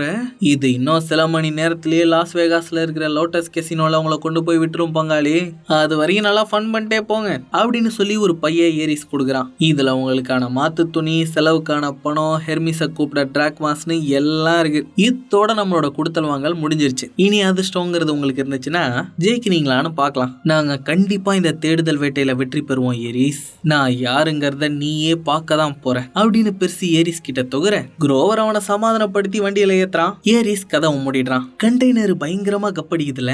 ஒரு முக்கியமான விஷயம்ப்பா, நீங்க போன கேப்ல இந்த ஏரிஸ் பை கிட்ட யாரு மின்னலை திருடினதுன்னு போட்டு வாங்க பார்த்தேன். சரியா கக்க வந்த நேரத்துல பைய சுதாரிச்சுட்டான். இருந்தாலும் யார் அந்த களவாணி பையங்கிறத ஒரு மாதிரி கண்டுபிடிச்சிட்டேன். நான் ஏரிஸ் கிட்ட ஜியூஸோட மின்னலையே யார் திருடி இருப்பான்னு துருவி கேட்டான்பா. அதுக்கு பதில் சொல்ல வந்தவன் சுதாரிச்சுக்கிட்டு சொல்லாம மழுப்பிட்டான். அவனுக்கு பதில் தெரிஞ்சும் சொல்லாம மழுப்புறான். அதே நேரத்துல அந்த மின்னலை திரும்ப கொண்டுட்டு வரதுக்கு நமக்கு உதவியும் செய்யறான். அவனுக்கு வேண்டப்பட்ட யாரையோ காப்பாத்துறதுக்காகவும் அவங்க செஞ்ச தப்பெல்லாம் சரி செய்யறதுக்காகவும் தான் இப்பெல்லாம் பண்றான்னு இதுல இருந்தே தெரியல. இதெல்லாத்தையும் வச்சு பார்த்தா கண்டிப்பா ஏரிஸோட மக கிளாரிசா தான் மின்னலை திருடி இருக்கணும். ஏரிஸ் அவளைதான்ப்பா காப்பாத்த நினைக்கிறான் அப்படின்னு குரோவர் சொல்றான். பெர்சி ஆனாவும் அது உண்மையா இருக்கும்னு நம்புறாங்க. அன்னைக்கு ராத்திரி அந்த நாத்தம் பிடிச்ச கண்டெய்னர்லயே கொரட்டை விட்டு தூங்கிட்டு இருந்த பெர்சிக்கு ஒரு கனவு வருதுங்க. அந்த கனவுல ஹேடி ஜியூஸோட மின்னலை திருடின திருடன் கூட பேசிட்டு இருக்கான். ஏன்பா நீ இப்படி அந்த மின்னலை பறி கொடுக்கவா, நான் அதை திருடுறதுக்கான வழியை உனக்கு ஏற்படுத்தி கொடுத்தேன். ஜியூஸ்க்கும் பொசைடனுக்கும் போரை உருவாக்கணுங்கிறது என் திட்டத்தோட ஆரம்பம் மட்டும்தான். அதனால ஒழுங்கா அந்த மின்னலை திரும்ப கைப்பற்றி கொண்டுட்டு வர வழியை பாரு அப்படின்னு ஹேடி சொல்லிட்டு இருக்கிறத பெர்சி கதவு பின்னாடி நின்று ஒளிஞ்சு பார்த்துக்கிட்டு இருக்கான். என்னடா தம்பி, நான் சொல்றது சரிதானே அப்படின்னு ஹேடிஸ் அவன் பக்கம் திரும்பி கேட்க பய அலறி அடிச்சுட்டு கனவுல இருந்து கண்ணு முடிச்சிடறான். அப்ப வெளியே எட்டி பார்த்த குரோவர் நம்ம லாஸ் ஏஞ்சல்ஸை நெருங்கிட்டோம்னு சொல்றான். ஆனா சூரிய ஒளியில ஒரு கிறிஸ்டலை காட்டிட்டு இருக்கா. என்னப்பா பண்ணிட்டு இருக்க? நான் வானவில் கடவுளான ஐரிஸோட உதவியை கேட்டு கேம்புக்கு கனெக்ஷன் கொடுக்கலாம்னு முயற்சி பண்ணிட்டு இருக்கான்ப்பா. அப்பாடா சிக்னல் கிடைச்சிருச்சு. பெர்சி சீக்கிரமா ஒரு காசு எடுத்து அதுக்குள்ள சுண்டி விடு அப்படின்னு ஆனா சொன்னோன்னா பெர்சியும் சுண்டி விடுறான். அம்மா ஐரிஸ் தாயே, எங்களோட இந்த காணிக்கை எடுத்துக்கிட்டு கேம்புக்கு கனெக்ஷன் பண்ணி விடுமா அப்படின்னு ஆனா வேண்டா. சட்டுன்னு சிரனோட ஆபீஸ்க்கு கனெக்ட் ஆயிடுது. ஆனா அங்க சிரன் இல்ல, லூக்கு தான் நின்னுட்டு இருக்கான். ஹே லூக், சிரனுங்க, அதை ஏன்பா கேக்குற? ஜியூஸும் பொசைடனும் போருக்கு தயாராயிட்டதால யார் யார் எந்த பக்கம் இருக்க போறாங்கன்னு சொல்லி பசங்க எல்லாரும் இங்க ஒரு கலவரமே பண்ணிட்டு இருக்காங்க. அதை சமாளிக்க தான் சிரன் போயிருக்காரு. நீங்க உங்களோட வேலையை முடிச்சிட்டீங்களா? எங்கடா முடிக்க விடுறானுங்க. தினமும் ஒவ்வொருத்தனா வந்து தினசா பிரச்சனைகளை கொடுத்து எல்லா திட்டத்தையும் சின்னாபின்னமாக்கிடுறானுங்க. இப்பதான்டா ஒரு வழியா ஏரிஸோட புண்ணியத்துல ஒரு கண்டெய்னரை பிடிச்சி லாஸ் வேகாஸ்க்கு போயிட்டு இருக்கோம். அப்புறம் லூக்கு, ஏரிஸோட பொண்ணு கிளாரிசா தான் மின்னலை திருடி இருக்காடா, அதை சொல்றதுக்காக தான் கஷ்டப்பட்டு கால் பண்ணோம். ஆமாப்பா, பாதாள உலகத்துக்கு போக உங்க அப்பா கிட்ட தான் உதவி கேட்கலான் இருக்கும் அப்படின்னு பெர்சி சொல்ல வரதுக்குள்ள ஆனா காலை கட் பண்ணிடுறா. டேய், ஏன்டா அவன் அப்பாவை பத்திலாம் அவங்க கிட்ட பேசுற? அவனுக்கும் அவங்க அப்பாவுக்கும் ஒரு வாக்கிய தகராறு போயிட்டு இருக்கு அப்படின்னு ஆனா பெர்சி கிட்ட சொல்லிட்டு இருக்கா. நாம இறங்க வேண்டிய இடம் வந்துருச்சுப்பான்னு சொல்லிக்கிட்டே குரோவர் வரான். இந்த ட்ரக்கை ஓட்டுறவனுங்க நல்லவனுங்களே கிடையாதுப்பா. பல மிருகங்களை விற்கிறதுக்காக கடத்திட்டு போயிட்டு இருக்கானுங்க. நாம இறங்கும் போது இதுங்களையும் இறக்கி விட்டுருவோம். எது இறக்கி விடுறதா? இறக்கி விட்டா இதுங்களாம் எங்கடா போகும்? அதுங்க ஏற்கனவே பக்காவா திட்டம்லாம் போட்டு வச்சிருக்குதுங்கப்பா. நாம அதுங்களுக்கு உதவி செஞ்சா மட்டும் போதும் அப்படின்னு குரோவர் சொல்றான். அவன் சொன்னதை நம்பி அதுங்களை இறக்கி விட்டா அதுங்க ரோட மறிச்சு பயங்கர அலப்பறை பண்ணிட்டு இருக்குதுங்க. என்னடா குரோவர் பண்ணி வச்சிருக்க? கவலைப்படாத பெர்சி, நான் அதுங்களை ஆசீர்வாதம் பண்ணிருக்கேன். கண்டிப்பா அதுங்களோட காட்டை கண்டுபிடிச்சு போயிடும். என்னவோ சொல்ற, வாங்க முதல்ல போய் இந்த லோட்டஸ் கேசினோவை கண்டுபிடிப்போம் அப்படின்னு பெர்சி சொல்ல திரும்பியும் புரடிக்கு பின்னாடி பாருடான்னு ஆனா சொல்றா. திரும்பி பார்த்தா லோட்டஸ் வடிவுல ஒரு பிரம்மாண்டமான கட்டிடம் இருக்கு. உடனே 3 பேர் அந்த கட்டடத்துக்குள்ள வராங்க. அங்க பயங்கரமா பார்ட்டி நடந்துட்டு இருக்கு. ஏன் மக்களே, பாதாள உலகத்துக்கு போறதுக்கு ஹெர்மிஸ் உதவார்னு சொல்லி தானே நம்மள இங்க அனுப்பி வச்சானுங்க. இங்க என்னடா எல்லாரும் கூத்தடிச்சிட்டு இருக்கானுங்க. ஆமா, ஏன்பா நீங்க ஒடிசி படிச்சிருக்கீங்க? ஏதோ ஒரு அளவுக்கு. அதுல ஒரு கதை வருமே, ஞாபகம் இருக்கா? ஒடிசியஸ் ஒரு கடற்கரையில இறங்கினோன்னு பசியில அங்க இருந்த ஒரு தாமரப்பூ புடிங்கி திம்பான். உடனே அவனுக்கு எல்லாமே மறந்துடும்ல. ஒருவேளை அந்த லோட்டஸ்ல இருந்த மாதிரியே இந்த லோட்டஸ்லயும் ஏதாவது வில்லங்க இருக்குமோ? நாம நினைக்கிற மாதிரி ஹெர்மிஸ் இங்கதான் இருக்காருன்னு வையேன். அவரை கண்டுபிடிச்சு நம்மள பாதாள உலகத்துக்கு அழைச்சிட்டு போக வைக்கிறதுக்காக எந்த வில்லங்கத்தையும் சந்திச்சுதான் ஆகணும் அப்படின்னு பெர்சி சொல்ல, அப்பனா தயவு செஞ்சு வாயை கட்டுங்கடா, எதையும் தின்னு தொலைச்சிடாதீங்க அப்படின்னு சொல்லிட்டு ஆனா உள்ள போறா. ஏய், இப்ப எதுக்கு அதை என்ன பார்த்து சொன்ன அப்படின்னு கேட்டுக்கிட்டே குரோவரும் பின்னாடியே வரான். ஆத்தி, இது பெரிய இடமால இருக்கு. ஆமா பசங்களா, நம்ம 3 பேரும் ஆளுக்கு ஒரு பக்கம் போய் தேடினாதான் ஹெர்மிஸை கண்டுபிடிக்க முடியும். ஏது ஆளுக்கு ஒரு பக்கம் போகணுமா? எனக்கு தான் ஹெர்மிஸ் எப்படி இருப்பாருனே தெரியாதே அப்படின்னு பெர்சி சொல்ல, சரி நானும் நீயும் ஒன்னா இங்கிட்டு போவோம். குரோவர், நீ அங்கிட்டு போய் தேடுறா அப்படின்னு ஆனா சொல்றா. சரின்னு குரோவரும் கிளம்புறான். ஹே ஆனா, லூக்குக்கும் அவனோட அப்பா ஹெர்மிஸ்க்கும் பிரச்சனைன்னு உனக்கு எப்படி தெரியும்?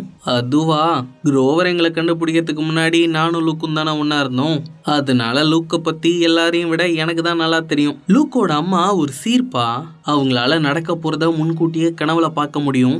அதோட மத்தவங்களோட கனவுலையும் போய் பார்க்க முடியும். ஆனா அவங்க அப்படி பாக்குறது கெட்ட கனவா இருந்துச்சுன்னு வையேன், அது அவங்கள ஒரு வழி பண்ணிடும். அப்படி ஒரு அசம்பாவிதம் தான்ப்பா லூக்கோட அம்மாவுக்கும் நடந்துச்சு. அது தன்னோட அப்பா ஹெர்மிஸால தான் நடந்துச்சுன்னு லூக் நினைக்கிறானா?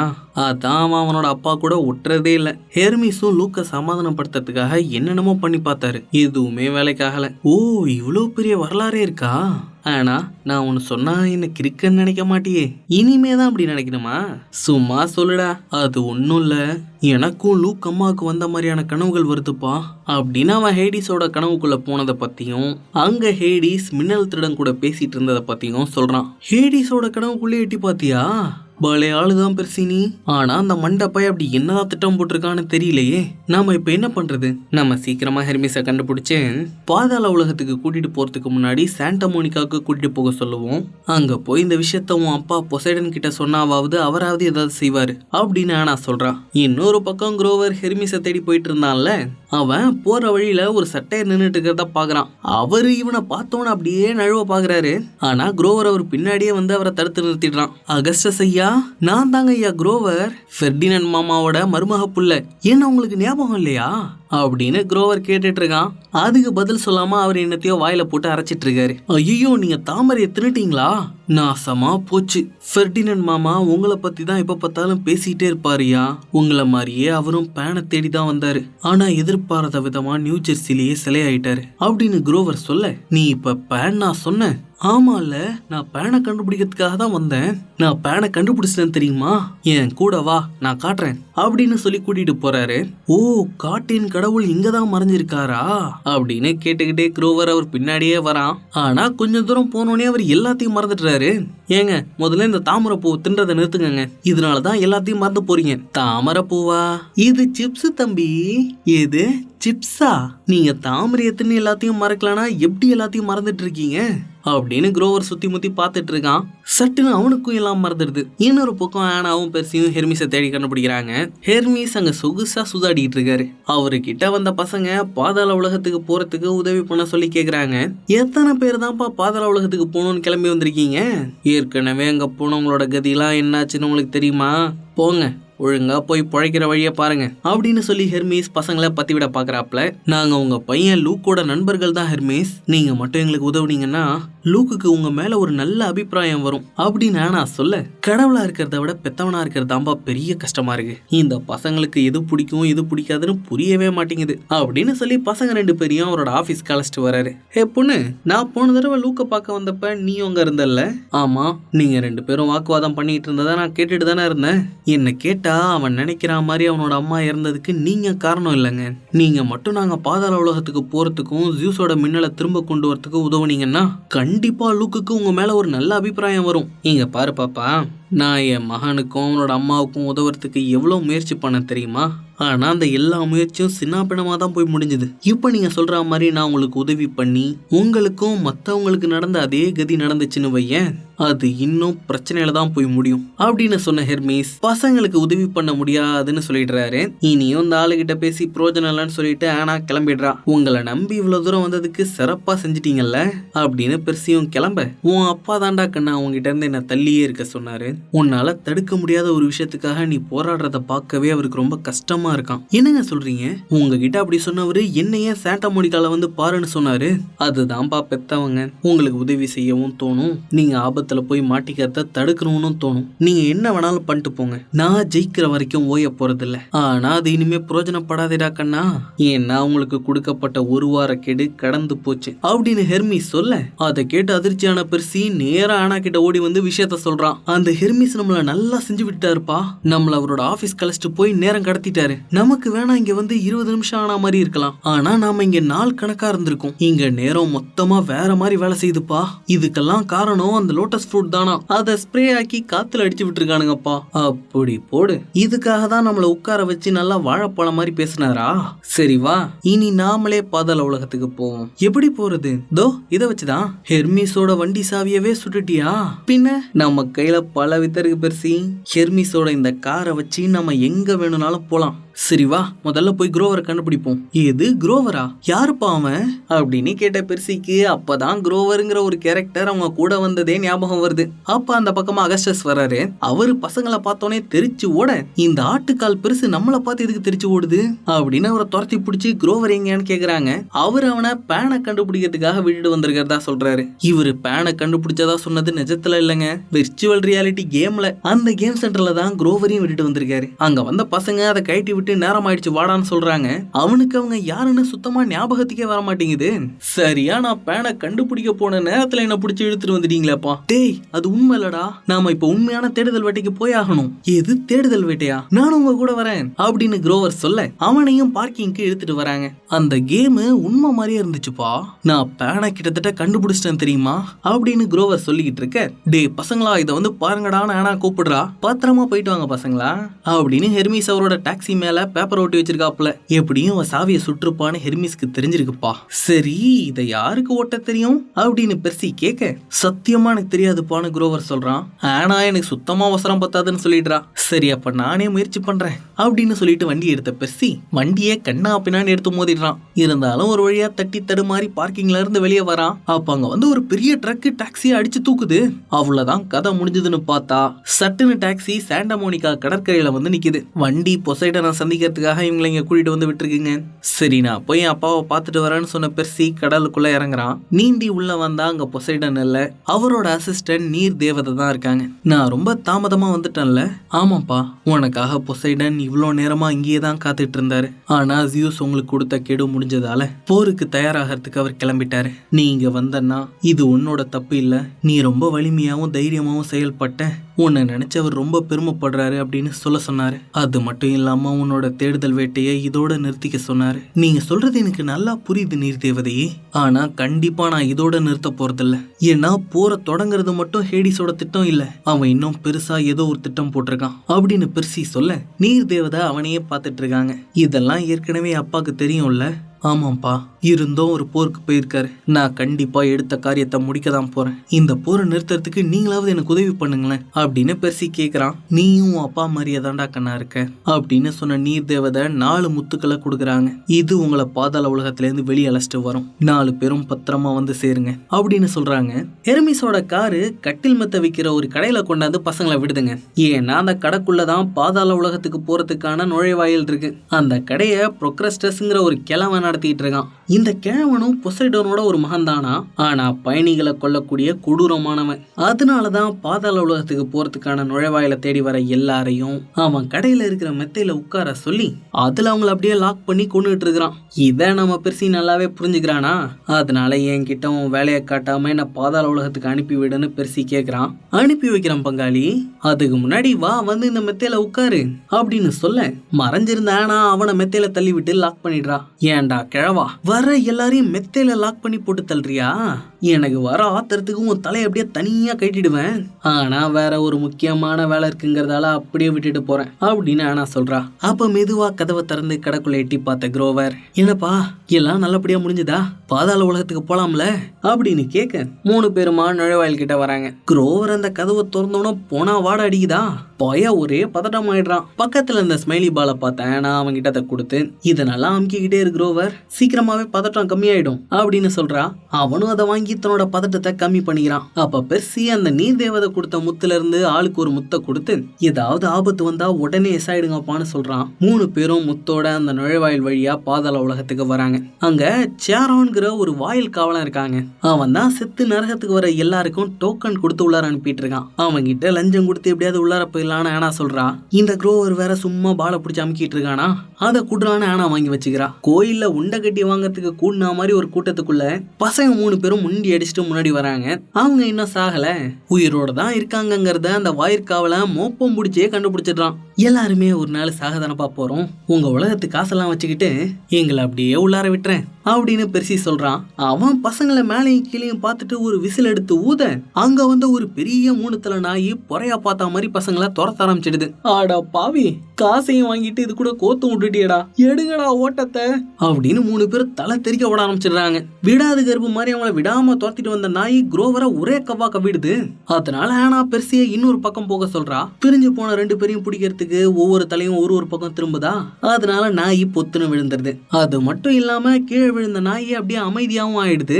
என்னடா இது, திடீர்னு அமைதியாயிட்டு அப்படின்னு பெர்சி பக்கத்துல வந்து பாக்குறான். அங்க ஆனா நாயோட கழுத்தை தடவி கொடுத்து நாயை தாஜா பண்ணிட்டு இருக்கா. அந்த சுகத்துல நாய் வேற கொஞ்சம் வாயை திறந்து வச்சிருக்குதா. அது வழியா முண்டி அடிச்சுக்கிட்டு குரோவர் வெளியே வந்துடுறான். நல்ல வேலை பல்லுல படாம முழுங்குனுச்சு. எலும்பு துண்டை கடிக்கிற மாதிரி கடிச்சிருந்துச்சுன்னா என் நிலைமை என்ன ஆயிருக்கிறது அப்படின்னு குரோவர் தலைக்கு வந்தது தலப்பாகையோட போச்சுன்னு சந்தோஷப்படுறான். எவ்வளவு நேரத்துக்கு இப்படியே தடவி கொடுத்துட்டு இருக்கிறதுன்னு தெரியலடா. குரோவர், நீ பெர்சியை தூக்கிக்கிட்டு அப்படியே மதிலுக்கு மேல பறந்து போயிடு, நான் பின்னாடியே வரேன் அப்படின்னு ஆனா சொல்ல குரோவரும் பெர்சியை தூக்கிக்கிட்டு மேல பறந்து வந்துடுறான். ஆனா இப்படி வர போறான்னு எட்டி பார்த்தா அந்த ஸ்மைலி பால் மேல வந்து விழுது. அதை பிடிக்கிறதுக்காக நாய் மேல தவுது. ஆனா பிடிக்க முடியாம அது கீழே விழுந்துருதா. அது தவும் போதே ஆனா செவுத்துல தவிடுறா. பெர்சியும் குரோவரும் அவளை மேல தூக்கி விட்டுறாங்க. அவ அந்த பாலை தூக்கி தூரமா தண்ணியில வீச அதை எடுக்கிறதுக்காக நாய் குடுகுடுன்னு ஓடிடுது. எங்க அப்பா நான் சின்ன பிள்ளையா இருக்கும் போது ஒரு நாய் வளர்த்தாருப்பா, சரி இதுவும் நாய் தானே அப்படின்னு தாஜா பண்ற வித்தைய இதுகிட்டையும் காட்டினேன். பயபுள்ள மயங்கிட்டான் அப்படின்னு ஆனா சொல்றா. நாம பாதாள உலகத்துக்குள்ள வந்துட்டோம்னு பெர்சி சொல்ல அப்பதான் குரோவர் அவனோட முத்து நாய் வாய்க்குள்ள போயிட்டுங்கிறதையே கவனிக்கிறான். போச்சு, மறுபடியும் சொதப்பிட்டேன் அப்படின்னு புலம்பிக்கிட்டே குரோவர் காட்டுக்குள்ள வர, இந்தாடாப்பா என்னோட வச்சுக்க அப்படின்னு பெர்சி அவன்கிட்ட இருந்த 2 முத்துல ஒன்ன கொடுத்துடுறான். பெர்சி, ஒன்னு உன் அம்மாவுக்கு தேவைப்படும், இன்னொருத்த என்கிட்ட கொடுத்துட்ட, அப்போ உனக்கு என்ன பண்ணுவ? ஏதாவது வழி கிடைக்கும் குரோவர், அத போற போக்குல கண்டுபிடிச்சிக்கலாம் அப்படின்னு சொல்லிக்கிட்டே பெர்சி திரும்புறான். அவங்களுக்கு முன்னாடி மொட்டை போட்டுக்கிட்டு நிறைய பேர் நின்றுட்டு இருக்காங்க. ஆளுங்க பாக்கிறதுக்கு கொஞ்சம் பகிர்ந்து தான் இருக்காங்க, ஆனா அப்படியே சில மாதிரி நின்றுட்டு இருக்காங்க. இவங்களை பத்தி நான் படிச்சிருக்கேன்ப்பா அப்படின்னு அவங்களோட துணியை தூக்கி அவங்களோட கால்களை வேர்கள் கெட்டியமா பிடிச்சிட்டு இருக்கிறத காட்டினேன். ஆனா இவங்களோட குற்ற உணர்ச்சி தான் இவங்களை இங்கேயே கட்டி போட்டு வச்சிருக்குன்னு சொல்றா. சரி வாங்க சீக்கிரமா இந்த இடத்த கடந்து போவோம் அப்படின்னு பெர்சி அவங்களை அழைச்சிட்டு போறான். ஆனா கொஞ்ச தூரம் நடந்து வரும் போதே மாட்டிக்கிறா. அவளோட கால்களை சுத்தி வேர்கள் கெட்டியமா பிடிச்சிருக்கா. அதனால அவளால அசைய கூட முடியல. அவளோட குற்ற உணர்ச்சி தாங்க அவளை இங்க சிக்க வச்சிருக்கு. என்னால இதுல இருந்து வெளியே வர முடியாது, இதோட என் பயணம் முடிஞ்சிருச்சு, நீங்க மிச்ச பயணத்தை தொடருங்க அப்படின்னு அவளோட முத்தை எடுக்கிறா. சரின்னு பசங்களும் அங்க இருந்து கிளம்ப அவன் அந்த முத்தை போட்டு பாதாள உலகத்துல இருந்து எஸ்கேப் ஆயிடுறா. கொஞ்ச நேரத்திலேயே பசங்க காட்டை கடந்து பாலைவனத்துக்கு வந்து சேர்றாங்க. இன்னும் கொஞ்ச தூரத்துல தான் ஹேடிஸோட கோட்டை இருக்கு. அப்ப அந்த நாய் குலைக்கிற சத்தம் வேற கேக்குதா. அப்பதான் பெர்சி ஒண்ணுத்த கவனிக்கிறான். ஏண்டா குரோவர், அந்த நாய் இவ்வளவு நேரமா குலைச்சுக்கிட்டே நம்மள துரத்திட்டு வர சத்தம் கேட்டுச்சு, ஆனா இப்ப எதுவும் கேட்கலையே ஏண்டா அப்படின்னு பெர்சி கேட்க, தெரியலையப்பா அப்படின்னு சொல்லிக்கிட்டு இருக்கும் போதே ஏதோ ஒண்ணு குரோவரை ஒரு பக்கமா இழுக்குது. டே குரோவர், எங்கடா போற? அதான்டா எனக்கும் தெரியல அப்படின்னு குரோவர் சொல்ல அவன் போட்டிருந்த ஷூ ஒரு பெரிய குழிக்குள்ள அவனை எடுத்துட்டு போக பாக்குது. உடனே குரோவரை பாஞ்சு பிடிச்ச பெர்சி கத்தியால தரையில குத்துறானா. அந்த ஷூ மட்டும் குரோவர் கால்ல இருந்து கிளம்பிட்டு போய் குழிக்குள்ள விழுந்துருது. ஏன் இப்படி நடந்துச்சுன்னு பசங்களுக்கு சுத்தமா புரியல. ஆனா ஒரு வழியா எப்படியோ தப்பிச்சாச்சுன்னு மல்லாக்க விழ பெர்சி மாட்டியிருந்த பைக்குள்ள சொம்பு உருள்ற மாதிரி சத்தம் கேக்குது. என்னடா அதுன்னு பைய திறந்தா உள்ளார ஜியூஸோட காணாம போன மின்னல் இருக்கு. இது எப்படி பெர்சி உன் பைக்குள்ள வந்துச்சு? டேய், இந்த பையே என்னதுலடா? இத பங்காளி ஏரிஸ் தானே நம்ம கிட்ட கொடுத்தான். அப்பன்னா அவன் தான் மின்னலை திருடி இதுக்குள்ள போட்டு நமக்கு உதவி செய்யற மாதிரி செஞ்சு ஏன் மூலமாவே இதை இங்க கொண்டு வர வச்சிருக்கானா? எது எப்படியோப்பா, ஒரு வழியா நமக்கு மின்னல் கிடைச்சிருச்சுல்ல, நம்மளோட தேடுதல் வேட்டை வெற்றிகரமா முடிஞ்சது அப்படின்னு குரோவர் சொல்லிட்டு இருக்கும் போது பெர்சி ஹேடிஸோட கோட்டையை பாக்குறான். அவங்க இன்னும் பெர்சியோட அம்மாவை காப்பாத்தலங்கிறது குரோவருக்கு புரியுது. நீ கவலையே படாத பெர்சி, உன் அம்மாவை காப்பாத்தி கூட்டிட்டு தான் இங்க இருந்து போறோம் அப்படின்னு சொன்ன குரோவர் பெர்சி கூடயே ஹேடிஸோட கோட்டைக்கு வரான். வாயிற்காவலர்கள் எந்த ஒரு சோதனையுமே இல்லாம அவனுங்களை உள்ளார விட்டுறானுங்க. என்னடா இதுன்னு அங்க இருந்து லிப்ட்ல ஏறி மேல வந்தா அங்க ஒரு ஈ காக்காவை கூட காணோம். ஹேடிஸ் மட்டும் தான் அங்க வந்து அவங்கள வரவேற்கிறான். நாம கனவுல பார்த்த பெருசு இவன் இல்லையே அப்படின்னு யோசிச்சுக்கிட்டே பெர்சி அவனை பார்த்துக்கிட்டு இருக்கேன். உங்களுக்கு குடிக்க ஏதாவது வேணுமான்னு ஹேடிஸ் கேக்குறான். எனக்கு என் அம்மா தான் வேணும்னு பெர்சி சொல்றான். பரவாயில்லையே, ஸ்ட்ரெயிட்டா பாயிண்ட்டுக்கு வந்துட்டேன், சரி என் பின்னாடியே வாங்க அப்படின்னு ஹேடிஸ் அவங்கள உள்ள கூட்டிட்டு வரான். அங்க பெர்சியோட அம்மா சாலி தங்க சிலையா உறைஞ்சு போய் நின்னுட்டு இருக்காங்க. யோ, என் அம்மாவை என்னையா பண்ண? அந்த மினிட்டார் கிட்ட இருந்து நான் தான்ப்பா அவங்களை காப்பாத்தினேன். நீயும் அந்த ஏரிஸும் நான் ஜியூஸோட மின்னலை உங்ககிட்ட கொடுப்பேன்னு நினைச்சு இதெல்லாம் பண்ணிக்கிட்டு இருந்தீங்கன்னா நல்லா ஞாபகம் வச்சுக்கோ, கண்டிப்பா நான் அதை கொடுக்க மாட்டேன். ஏன்னா நான் எது சரியோ அதை மட்டும் தான் செய்வேன். ஏதே உங்ககிட்ட இருந்து ஜியூஸோட மின்னலை வாங்க நானும் ஏரிஸும் சேர்ந்து இதை பண்ணோமா? ஏரிஸ் எப்போ இதுக்குள்ள வந்தான்? அதோட எனக்கு எதுக்குப்பா எங்க அண்ணன் ஜியூஸோட மின்னலு? நானே என்னோட இருள் தலைக்கவசத்தை காணும்னு ரொம்ப நாளா தேடிக்கிட்டு இருக்கேன்ப்பா. அதை வச்சு மறைஞ்சு போய் தான் எவனோ ஜியூஸோட மின்னலை களவாடி இருக்கிறான். அதை மட்டும் கண்டுபிடிச்சு நீ என்கிட்ட கொடுத்துட்டான்னு வையேன், நான் உன் அம்மாவும் உங்ககிட்ட கொடுத்துருவேன். யோ, என்னையா சொல்ற? அப்படின்னா நீ உன் அண்ணனுங்களுக்குள்ள சண்டை மூட்டி விடலையா? ஏன்டா பொடியா, எனக்கு என்ன வேற வேலையா இல்லைன்னு நினைக்கிறேன்? நானே அவனுங்களோட சங்காத்தமே வேணான்னு சொல்லி தான் இங்கேயே நிம்மதியா வாழ்ந்துட்டு இருக்கேன். அப்படி இருக்கும்போது நானா ஏன்டா அந்த குடும்பத்துக்குள்ள போய் சிக்கி சீரழிய போறேன் அப்படின்னு ஹேடி சொல்லும் போதுதான் இவ்வளோ வேலையும் பண்ணது ஹேடிஸ் இல்ல, ஜியூஸ் பொசைடன் ஹேடிஸோட தகப்பன் குரோனோஸ்னு பெர்சிக்கு புரியுது. அப்பன்னா நான் என் கனவுல அந்த கிழமை குரோனோஸை தான் பார்த்திருக்கேனா? குரோனோஸா? எங்க தகப்பனை தான் நாங்க 1000 துண்டுகளா வெட்டி அந்த டார்டரஸ் குழிக்குள்ள அடைச்சு வச்சிருக்கிறோமே, அந்த ஆளுதாயா எப்படியோ எல்லாரோட கனவுக்குள்ளேயும் பூந்து இதெல்லாம் பண்ணிட்டு இருக்கிறான். ஏரிஸும் குரோனோஸ்க்காக தான் எனக்கே தெரியாம மின்னலை இந்த பைக்குள்ள வச்சு என்னை இங்க அனுப்பி இருக்கிறான். நாங்க சரியா அந்த டார்டரஸ் குழிக்கிட்ட வந்தப்போ அது எங்களை உள்ள இழுக்க பார்த்துச்சு தெரியுமா? இந்த குரோனோஸ் தான் ஜியூஸோட மின்னலை தாங்கிட்ட வர வைக்கணும்னு இவ்வளவு திட்டத்தையும் போட்டிருக்கிறான். ஓ, குழிக்குள்ள இருந்துகிட்டே இவ்வளவு திட்டத்தையும் போடுது அந்த பெருசு. மறுபடியும் ஏதாவது பண்ணும் போல இருக்குதே. தம்பி பேசாம நீ என் கூட சேர்ந்துரு, அந்த மின்னலை மட்டும் நீ என்கிட்ட கொடுத்தான்னு வச்சுக்கோ, அதை வச்சு அந்த குரோனோஸை நான் கதம் பண்ணிடுவேன். இல்ல, அதை என்னால செய்ய முடியாது அப்படின்னு சொல்லி முத்த கையில எடுத்த பெர்சி, நான் நீ முதல்ல கேட்ட உதவியவே ஒத்துக்கிறேன். நான் உன்னோட தலைக்கவசத்தை எடுத்துட்டு வர வரைக்கும் எங்க அம்மாவை பத்திரமா பாத்துக்க அப்படின்னு சொல்லி முத்த கீழே போட்டு பெர்சியும் குரோவரும் அங்க இருந்து தப்பிச்சிடுறாங்க. அப்ப அப்படியே கட் பண்ணி பெர்சியோட ஒரு குட்டி பிளாஷ்பேக்கை காட்டுறாங்க. பெர்சியை தேடி அந்த கருப்பு பறக்கிற குதிரை ஸ்கூலுக்கு பக்கத்திலேயே வந்துட்டதால அவனோட அம்மா சாலி ஊருக்கு ஒதுக்குப்புறமா இருக்கிற ஒரு போர்டிங் ஸ்கூல்ல சேர்க்க வராங்க. நான் வரமாட்டேன்னு பெர்சி எவ்வளவோ அடம் பிடிச்சு பாக்குறான். ஆனா சாலி அவனை வலுக்கட்டாயமா ஸ்கூலுக்கு இழுத்துட்டு வந்துடுறாங்க. ஆனா அந்த ஸ்கூல் பிரின்சிபலுக்கு இவன் கட்டடத்து மேல ஏறி நின்னது ஏற்கனவே தெரிஞ்சிருச்சா, அதனால அவனோட மனநல சரியில்லைன்னு சொல்லி அவனை சேர்த்துக்க மாட்டேன்னு சொல்றாரு. இருந்தாலும் சாலி அவர்கிட்ட அடிச்சு பேசி அவரை ஒத்துக்க வச்சிடறான். இது எல்லாத்தையும் பார்த்த பெர்சிக்கு தன்னோட அம்மா தன்னை எங்கேயாவது கொண்டு போய் தொலைச்சா போதும்னு நினைக்கிறாங்களோன்னு தோணிடுது. இன்னும் உங்களுக்கு பிடிக்காம தான் இப்படி எல்லாம் பண்றீங்களாமா அப்படின்னு பெர்சி கேட்டுடுறான். அவனுக்கு உண்மையை சொல்ல முடியாம அழுதுகிட்டே வெளியே வந்த சாலி எவனோ தின்னுட்டு மிச்சம் வச்ச ஃபலூடால நெருப்பை கொளுத்தி போட்டு அதை நைவேத்தியம் பண்ணி பொசைடனை அவங்க இருக்கிற ஹோட்டலுக்கு கூப்பிடுறாங்க.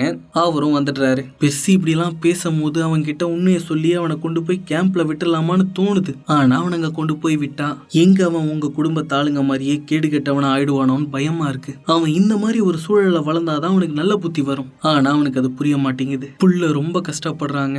உன்னோட இந்த முடிவு உங்க 2 பேருக்குமே ரொம்ப கஷ்டத்தை தான் கொடுக்கும் சாலி. ஆனா நீ எடுத்திருக்க இந்த முடிவு தான் சரிங்கிறத நான் நம்புறேன் அப்படின்னு பொசைடன் சாலிக்கு ஆறுதல் சொல்றாரு. உங்க பையன் கூட நீங்க பேசக்கூடாதுங்கிற சட்டம் எனக்கு புரியுது. இருந்தாலும் நீங்க அவன் குரலையாவது கேட்கலாம்ல அப்படின்னு சாலி சொல்றாங்க. ஆனா கொஞ்சம் தயங்கின பொசைடன், ஒரு நாள் வரும் சாலி, அன்னைக்கு கண்டிப்பா நான் அவன் பக்கம் தான் இருப்பேன் அப்படின்னு சொல்றாரு. அப்படியே கட் பண்ணா பாதாள உலகத்துல இருந்து தப்பிச்சு வந்த பசங்க 3 பேரும் ஒரு கடற்கரையில எந்திரிக்கிறாங்க. அவங்கள நோக்கி ஏரிஸ் தெனாவட்டா வாளோட வந்துட்டு இருக்கான். இது எல்லாத்துக்கும் காரணமே நீதான பங்காளி, வா மோதி பாத்திரலாம் அப்படின்னு பெர்சியும் வாழை தூக்கிட்டு நிக்கிறான். இங்க பாரு ஏரிஸ், நீயும் நானும் ஒண்டி கொண்டி மோதலாம். நம்ம எல்லாம் முதல்ல யார் ரத்தம் சிந்துறாங்களோ அவங்க தோத்ததா அர்த்தம் அப்படின்னு பெர்சி சொல்ல, எந்த தைரியத்துல அவன் போர்க்கடவுள் கூடயே ஒண்டி கொண்டி மோதலான்னு சொல்றான்னு எல்லாரும் முடிக்கிறாங்க. நீ இந்த சண்டையில ஜெயிச்சனா நீ ஹேடிஸோட தலைக்கவசத்தை வச்சுட்டு போயிட்டே இருக்கணும். ஒருவேளை நான் தோத்தன்னா ஜியூஸோட மின்னலை உன்கிட்ட கொடுத்துடுறேன் அப்படின்னு பெர்சி சொல்ல, டே பங்காளி, நான் ஒரு போர்க்கடவுள்டா, ஏன் கூடவே மோதி ஜெயிச்சிடலாம் நீ நினைக்கிறியா? உன்னை இங்கேயே நசுக்கி குழி தோண்டி புதைச்சாதான் என்னோட திட்டம் நல்லபடியா முடியும். நீ எந்த திட்டத்தை சொல்ற பங்காளி? அண்ணன் தம்பிங்க 3 பேருக்குள்ளேயும் சண்டையை மூட்டி விட்டு அந்த கேப்ல டார்டரஸ்ல இருந்து தப்பிச்சிடலான்னு திட்டம் போட்டிருக்கானே நம்ம பாட்டன் குரோனோஸ், அந்த திட்டத்தை பத்தி சொல்றியா? அவன் தானே அவனோட கனவுக்குள்ள வந்து உன்னை ஏவி விட்டுருக்கான் அப்படின்னு பெர்சி சொல்ல, நான் இல்லாத கேப்ல இவ்வளவு நடந்திருக்காடா அப்படின்னு ஆனா கேக்குறா. கடவுள்கள் கனவு காண மாட்டாங்க பங்காளி, பேசுனது போதும், வா வந்து சண்டை போடு அப்படின்னு சொல்லிக்கிட்டே ஓடி வந்த ஏரிஸ் பெர்சியை தாக்குறான். பெர்சியும் அவனோட தாக்குதலை தடுத்து அவன் கூட மல்லு கட்டுறான். தம்மா தோண்டு இருந்துகிட்டு என் கூடவே மல்லு கட்டுறியா அப்படின்னு ஏரிஸ் அவனை சர்வசாதாரணமா தூக்கி வீசுறான். நான் வேணா தம்மா துண்டா இருக்கலாம், ஆனா நான் யாரோட புள்ளன்னு உனக்கு தெரியும்ல அப்படின்னு கேட்டுக்கிட்டே பெர்சி எந்திரிக்கிறான். அவன் பின்னாடி கொந்தளிச்சு வந்த கடல் பேரலையா மாறி ஏரிஸை அடிச்சு தூக்கிடுது. தண்ணியில மூங்கின ஏரிஸ் தடுமாறி எந்திரிக்க பெர்சி அவன் கால் மேலே ஒரு போடு போட்டு அவனுக்கு ரத்தம் வர வச்சிடுறான். ஒரு பொடியன் போர்க்கடவுளுக்கே கோடு போட்டான்னு ஏரிஸ்க்கு ஒரே அவமானமா போயிடுது. இது முடிவில்லை பங்காளி, இதுதான் நம்ம வாழ்நாள் பகையோட ஆரம்பம் அப்படின்னு சொன்ன ஏரிஸ் அங்க இருந்து கிளம்புறான். அவனோட உண்மையான ரூபத்தை யாரும் பாத்துறாதீங்க அப்படின்னு குரோவர் பசங்க மூஞ்ச திருப்பிக்க சொல்ல பசங்களும் மூஞ்ச திருப்பிக்கிறாங்க. மறைஞ்சு போன ஏரிஸ் ஹேடிஸோட தலைக்கவசத்தை மட்டும் விட்டுட்டு போறான். அதை ஆனா வந்து எடுத்துக்கிறா. அப்பதான் பெர்சி அவன் எங்க இருக்காங்கிறதே கவனிக்கிறான். சாலி பெர்சியை எப்பவும் வெக்கேஷனுக்கு கூட்டிட்டு போவாங்கல்ல, அந்த இடத்துல தாங்க இருக்கான். அவங்க இருந்த வீட்டுக்குள்ள ஏதோ சத்தம் கேக்குது. தன்னோட அம்மாவை தான் ஹேடிஸ் திரும்ப அனுப்பிட்டானோ நினைச்சுக்கிட்டு பெர்சி உள்ளார வர அங்க அந்த அலெக்டோ நின்னுட்டு இருக்கா. இந்த கணக்கு டீச்சரை எத்தனை தடவை போட்டு தள்ளினாலும் திரும்ப திரும்ப வந்துட்டு இருக்காப்பா. ஹே அலெக்டோ, ஹேடிஸ் உன்னை என்கிட்ட இருந்து ஜியூஸோட மின்னல் எடுத்துட்டு வர சொல்லி அனுப்பல, அவரோட தலைக்கவசத்தையும் நான் தான் எடுத்துட்டு நினைச்சு உங்களை அனுப்பி வச்சிருந்திருக்காரு.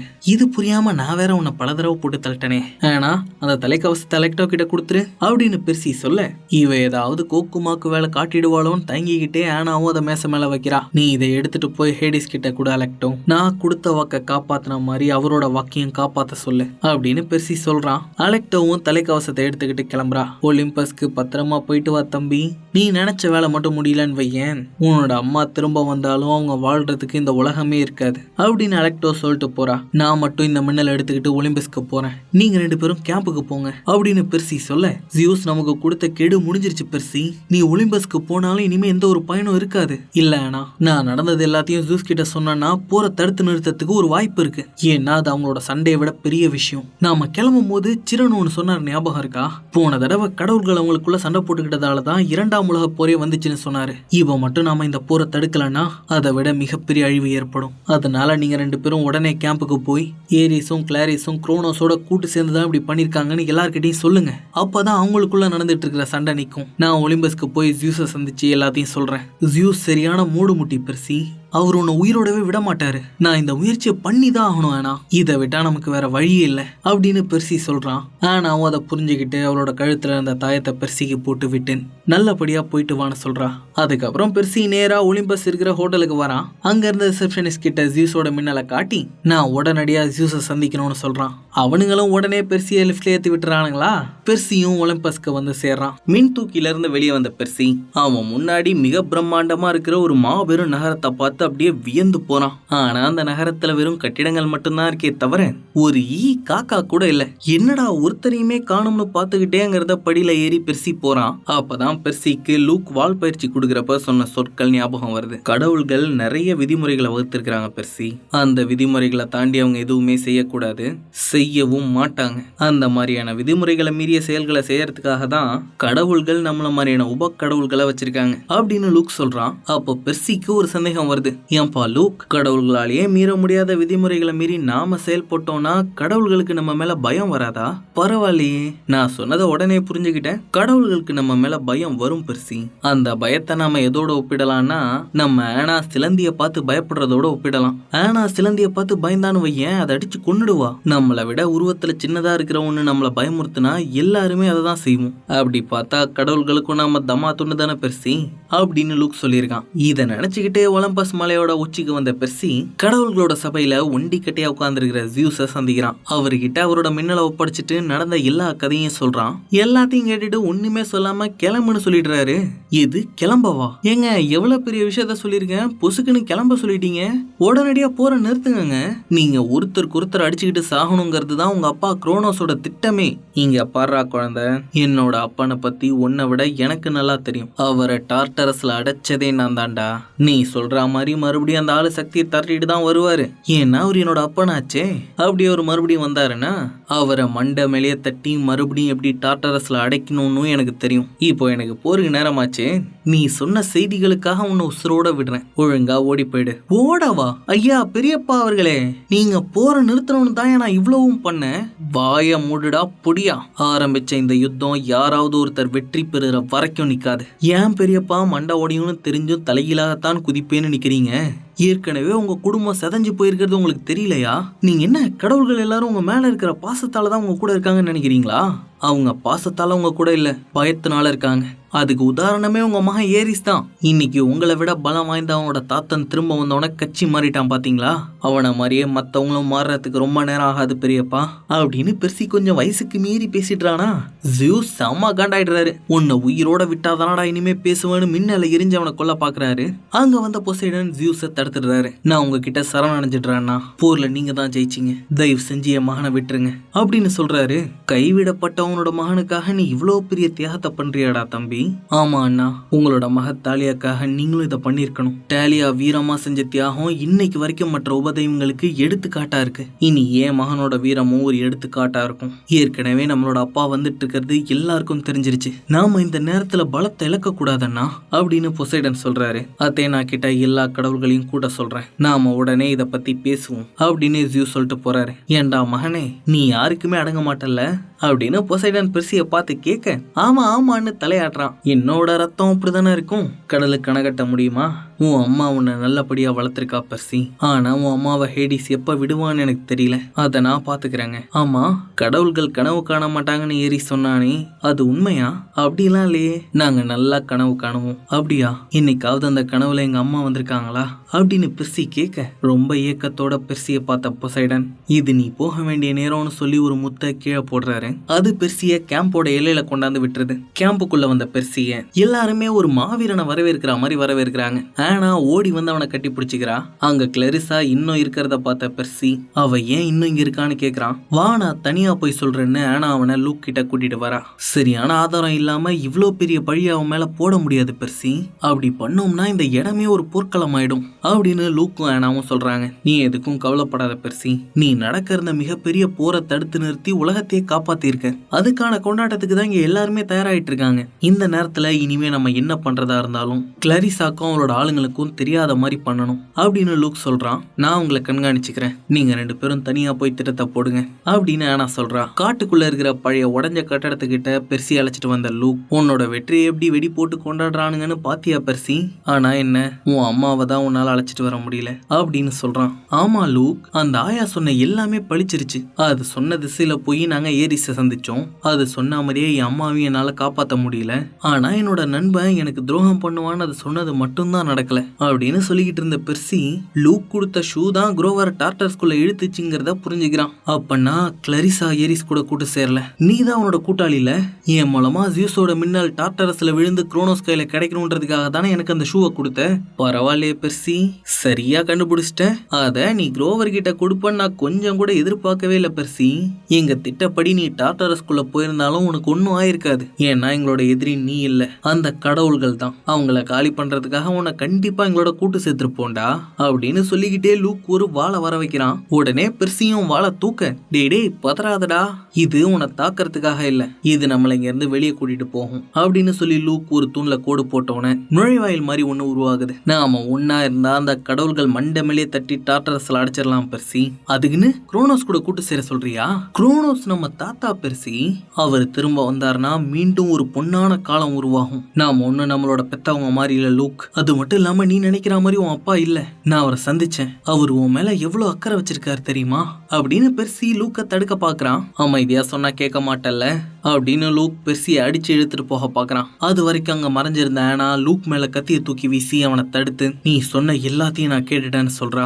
இவங்க 2 பேரையும் ஒண்டியால சமாளிக்க முடியாதுன்னு நினைச்ச லூக் உடனே அந்த நுழைவாயிலுக்குள்ள ஓடிடுறான். அந்த நுழைவாயில் மூடிடுது. இப்படி கூடவே இருந்து குழி பறிச்சிட்டியடாங்கிற மாதிரி ஆனாவும் பெர்சியும் பாத்துக்கிறாங்க. அடுத்த நாள் காலையிலேயே பெர்சி அவனோட அம்மா திரும்ப வந்துட்டாங்களான்னு பாக்குறதுக்காக கேம்ப்ல இருந்து கிளம்புறான். ஆனா இப்ப இருக்கிற நிலைமையில அவன் வெளியே போனா அது அவனுக்கு பாதுகாப்பு இல்லைன்னு சிரான் சொல்றாரு. லூக் என்ன அவனோட கூட்டாளியா தான் மாத்த பார்த்தான் சிரான். அவன் என்ன கொல்லணும்னு நினைக்கல.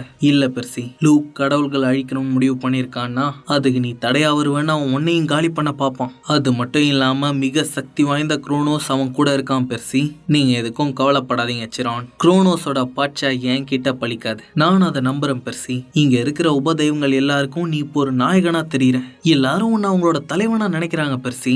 உன்னை நினைச்சாலே எனக்கு ரொம்ப பெருமையா இருக்கு அப்படின்னு சிரான் சொல்லிக்கிட்டு இருக்கு. அங்க வந்த குடிகார கடவுள், நீ இன்னும் கிளம்பலையாடா பீட்டர்னு கேக்குறாரு. என் பேரு பீட்டர் இல்ல, பெர்சி ஜாக்சன், அத நல்லா ஞாபகம் வச்சுக்கோங்க அப்படின்னு சொல்லிட்டு பெர்சி அங்க இருந்து கிளம்புறான். அவ எல்லை கிட்ட வரும்போது டாலியா மரத்துக்கிட்ட ஆனா நின்னுட்டு இருக்கா. என்ன ஆனா, நீ உன் அப்பாவை போய் பார்த்துட்டு வரலான்னு இருக்கியா அப்படின்னு பெர்சி கேக்குறான். ஆமா பெர்சி, என்ன ஒரு டிஸ்னிலாண்டுங்கிற இடத்துக்கு கூட்டிட்டு போறதா சொல்லியிருக்காரு. அங்க எதுவும் ஆபத்து இருக்காது நம்புறேன் அப்படின்னு நான் சொல்லிக்கிட்டு இருக்கேன். வெற்றி வெற்றி அப்படின்னு கத்திக்கிட்டே குரோவர் அங்க வரான். என்ன குரோவர், உனக்கு பேனை தேடுறதுக்கான லைசன்ஸை கொடுத்துட்டாங்களா அப்படின்னு பெர்சி கேட்க, ஆமாப்பான்னு சொல்லி குரோவர் அவனுங்க குத்தி விட்ட பூவை காட்டுறான். பேன் எப்பயுமே ஒரு இடத்துல தங்க மாட்டாராம்பா. அவர் இது வரைக்கும் எல்லாரும் காட்டுக்குள்ள தேடி இருக்காங்களே தவிர யாரும் கடலுக்குள்ள தேடல. நான் கடலுக்குள்ள போய் வர தேடலான் இருக்கேன். கடலுக்குள்ளேயா போறேன்? ஆடாது நம்ம இடமாச்சே, அங்க நமக்கு தேவைப்பட்ட நிறைய ஆளுங்க இருக்காங்க குரோவர். உனக்கு ஏதாவது உதவி வேணும்னா அவங்க கிட்ட சொல்லி அனுப்பு, நான் உடனே வந்துடுறேன் அப்படின்னு சொன்ன பெர்சி இனி நம்ம வாழ்க்கையில என்ன நடந்தாலும் எல்லாரும் அடுத்த வருஷம் இங்க வந்து சந்திக்கணும்னு சொல்றான். பசங்களும் அதுக்கு ஒத்துக்கிட்டு அவனை கட்டி பிடிச்சிக்கிறாங்க. அதுக்கப்புறம் பெர்சி அவனோட அம்மா வந்துட்டாங்களான்னு பாக்கிறதுக்காக அந்த கடற்கரை வீட்டுக்கு வர அவனோட அம்மா அங்கதான் இருக்காங்க. ஒரு வழியா ஒண்ணு சேர்ந்த அம்மாவும் புள்ளியும் கட்டி பிடிச்சி பாசத்தை பொழிஞ்சுக்கிறாங்க. அம்மா திரும்ப வந்துட்டாங்கன்னு பெர்சி கொஞ்ச நேரம் தாங்க நிம்மதியா இருக்கான். இந்த குரோனோஸ் பையன் மறுபடியும் பெர்சியோட கனவுக்குள்ள வந்து பெர்சியோட மண்டைய கழுவி அவனை தன்னோட கட்சியில சேதுக பாக்குறான். யோ தாத்தா, நீ தோத்துட்டயா, நான் ஜெயிச்சிட்டேன். இனிமே உன் பருப்பெல்லாம் என்கிட்ட வேகாது, ஒழுங்கா ஓடி போயிடு. பேராண்டி, அடுத்து வர போறத மட்டும் நீ தாக்கு பிடிச்சிட்டேன்னு வையேன், நான் மொத்தமா விடுதலை ஆயிடுவேன். அப்ப நாம நேர்லயே பாப்போண்டா பேராண்டி அப்படின்னு பெர்சி கிட்ட சொல்றான். அப்ப பெர்சியோட அம்மா அவனை எழுப்பி விட்டுடுறாங்க. என்னடா கண்ணு, மறுபடியும் அந்த குரோனோஸ் கனவுல வந்தானா? அவனெல்லாம் கண்டுக்காதரா, ஸ்கூலுக்கு நேரமாகுது, சட்டுப்புட்டுன்னு கிளம்புற வழியை பாரு அப்படின்னு அவனை கட்டி பிடிச்சி ஒரு முத்தாவை கொடுத்துட்டு அவனுக்கு சாப்பாடு செஞ்சு கொடுத்து ஸ்கூலுக்கு கிளப்பி விடுறாங்க. ஆமாங்க, பெர்சி இப்போ சாலியோட வீட்டுல தான் இருக்கான். இனி எது வந்தாலும் அதை சமாளிச்சிடலாங்கிற ஒரு தைரியத்துல இருக்கான். இவங்க இல்லாத சமயத்துல கேப் வேற பெர்சிக்கு எதிராக இன்டர்வியூ கொடுத்துட்டான்ல, அதனால அவனோட கழுத்தை பிடிச்சி வெளியே தள்ளி அவனுக்கு டைவோர்ஸ் கொடுக்க போறதா சொல்லிடுறாங்க. அவன் இவங்க இல்லாத சமயமா பார்த்து வீட்டுக்குள்ள வரலான்னு பாக்குறானா, பூட்டையும் மாத்திட்டு போயிடுறாங்க. அப்ப பெர்சி ஒலிம்பஸ்க்கு போட்டு விட்ட பார்சல் ரிட்டர்ன் வந்துருதா, அதுல மெடுசாவோட தலை இருக்கிறது தெரியாம இதுல என்ன இருக்குது அப்படின்னு சொல்லி ரொம்ப ஆர்வமா பிரிச்சு பாக்குறான். மெடுசாவோட தலையை பார்த்துட்டு கேப் அப்படியே சிலையாயிடுறான். இதோட இந்த சீரீஸ் முடியுதுங்க. உங்களுக்கு இந்த வீடியோ பிடிச்சிருக்குன்னு நம்புறேன். பிடிச்சிருந்துச்சுன்னா லைக் பண்ணுங்கள். உங்களோட ஒவ்வொரு லைக்ஸும் எங்களுக்கு புத்துணர்ச்சியை கொடுக்கும். இந்த வீடியோவை ஷேர் பண்ணி எங்களுக்கு சப்போர்ட் பண்ணுங்கள். முக்கியமாக இந்த வீடியோ பற்றின உங்களுடைய கருத்துக்களை கமெண்ட்ஸில் பதிவு பண்ணுங்கள். நம்ம சேனலை சப்ஸ்கிரைப் பண்ணுங்கள். அதோட பெல் ஐக்கானையும் ப்ரெஸ் பண்ணுங்கள். எங்களோட நோட்டிஃபிகேஷன் முதல்ல உங்களுக்கு கிடைக்கிறதுக்கு எங்களை சோஷியல் மீடியாலையும் ஃபாலோ பண்ணுங்கள். அதுக்கான லிங்க்ஸ் டிஸ்கிரிப்ஷனில் இருக்குது. நன்றி.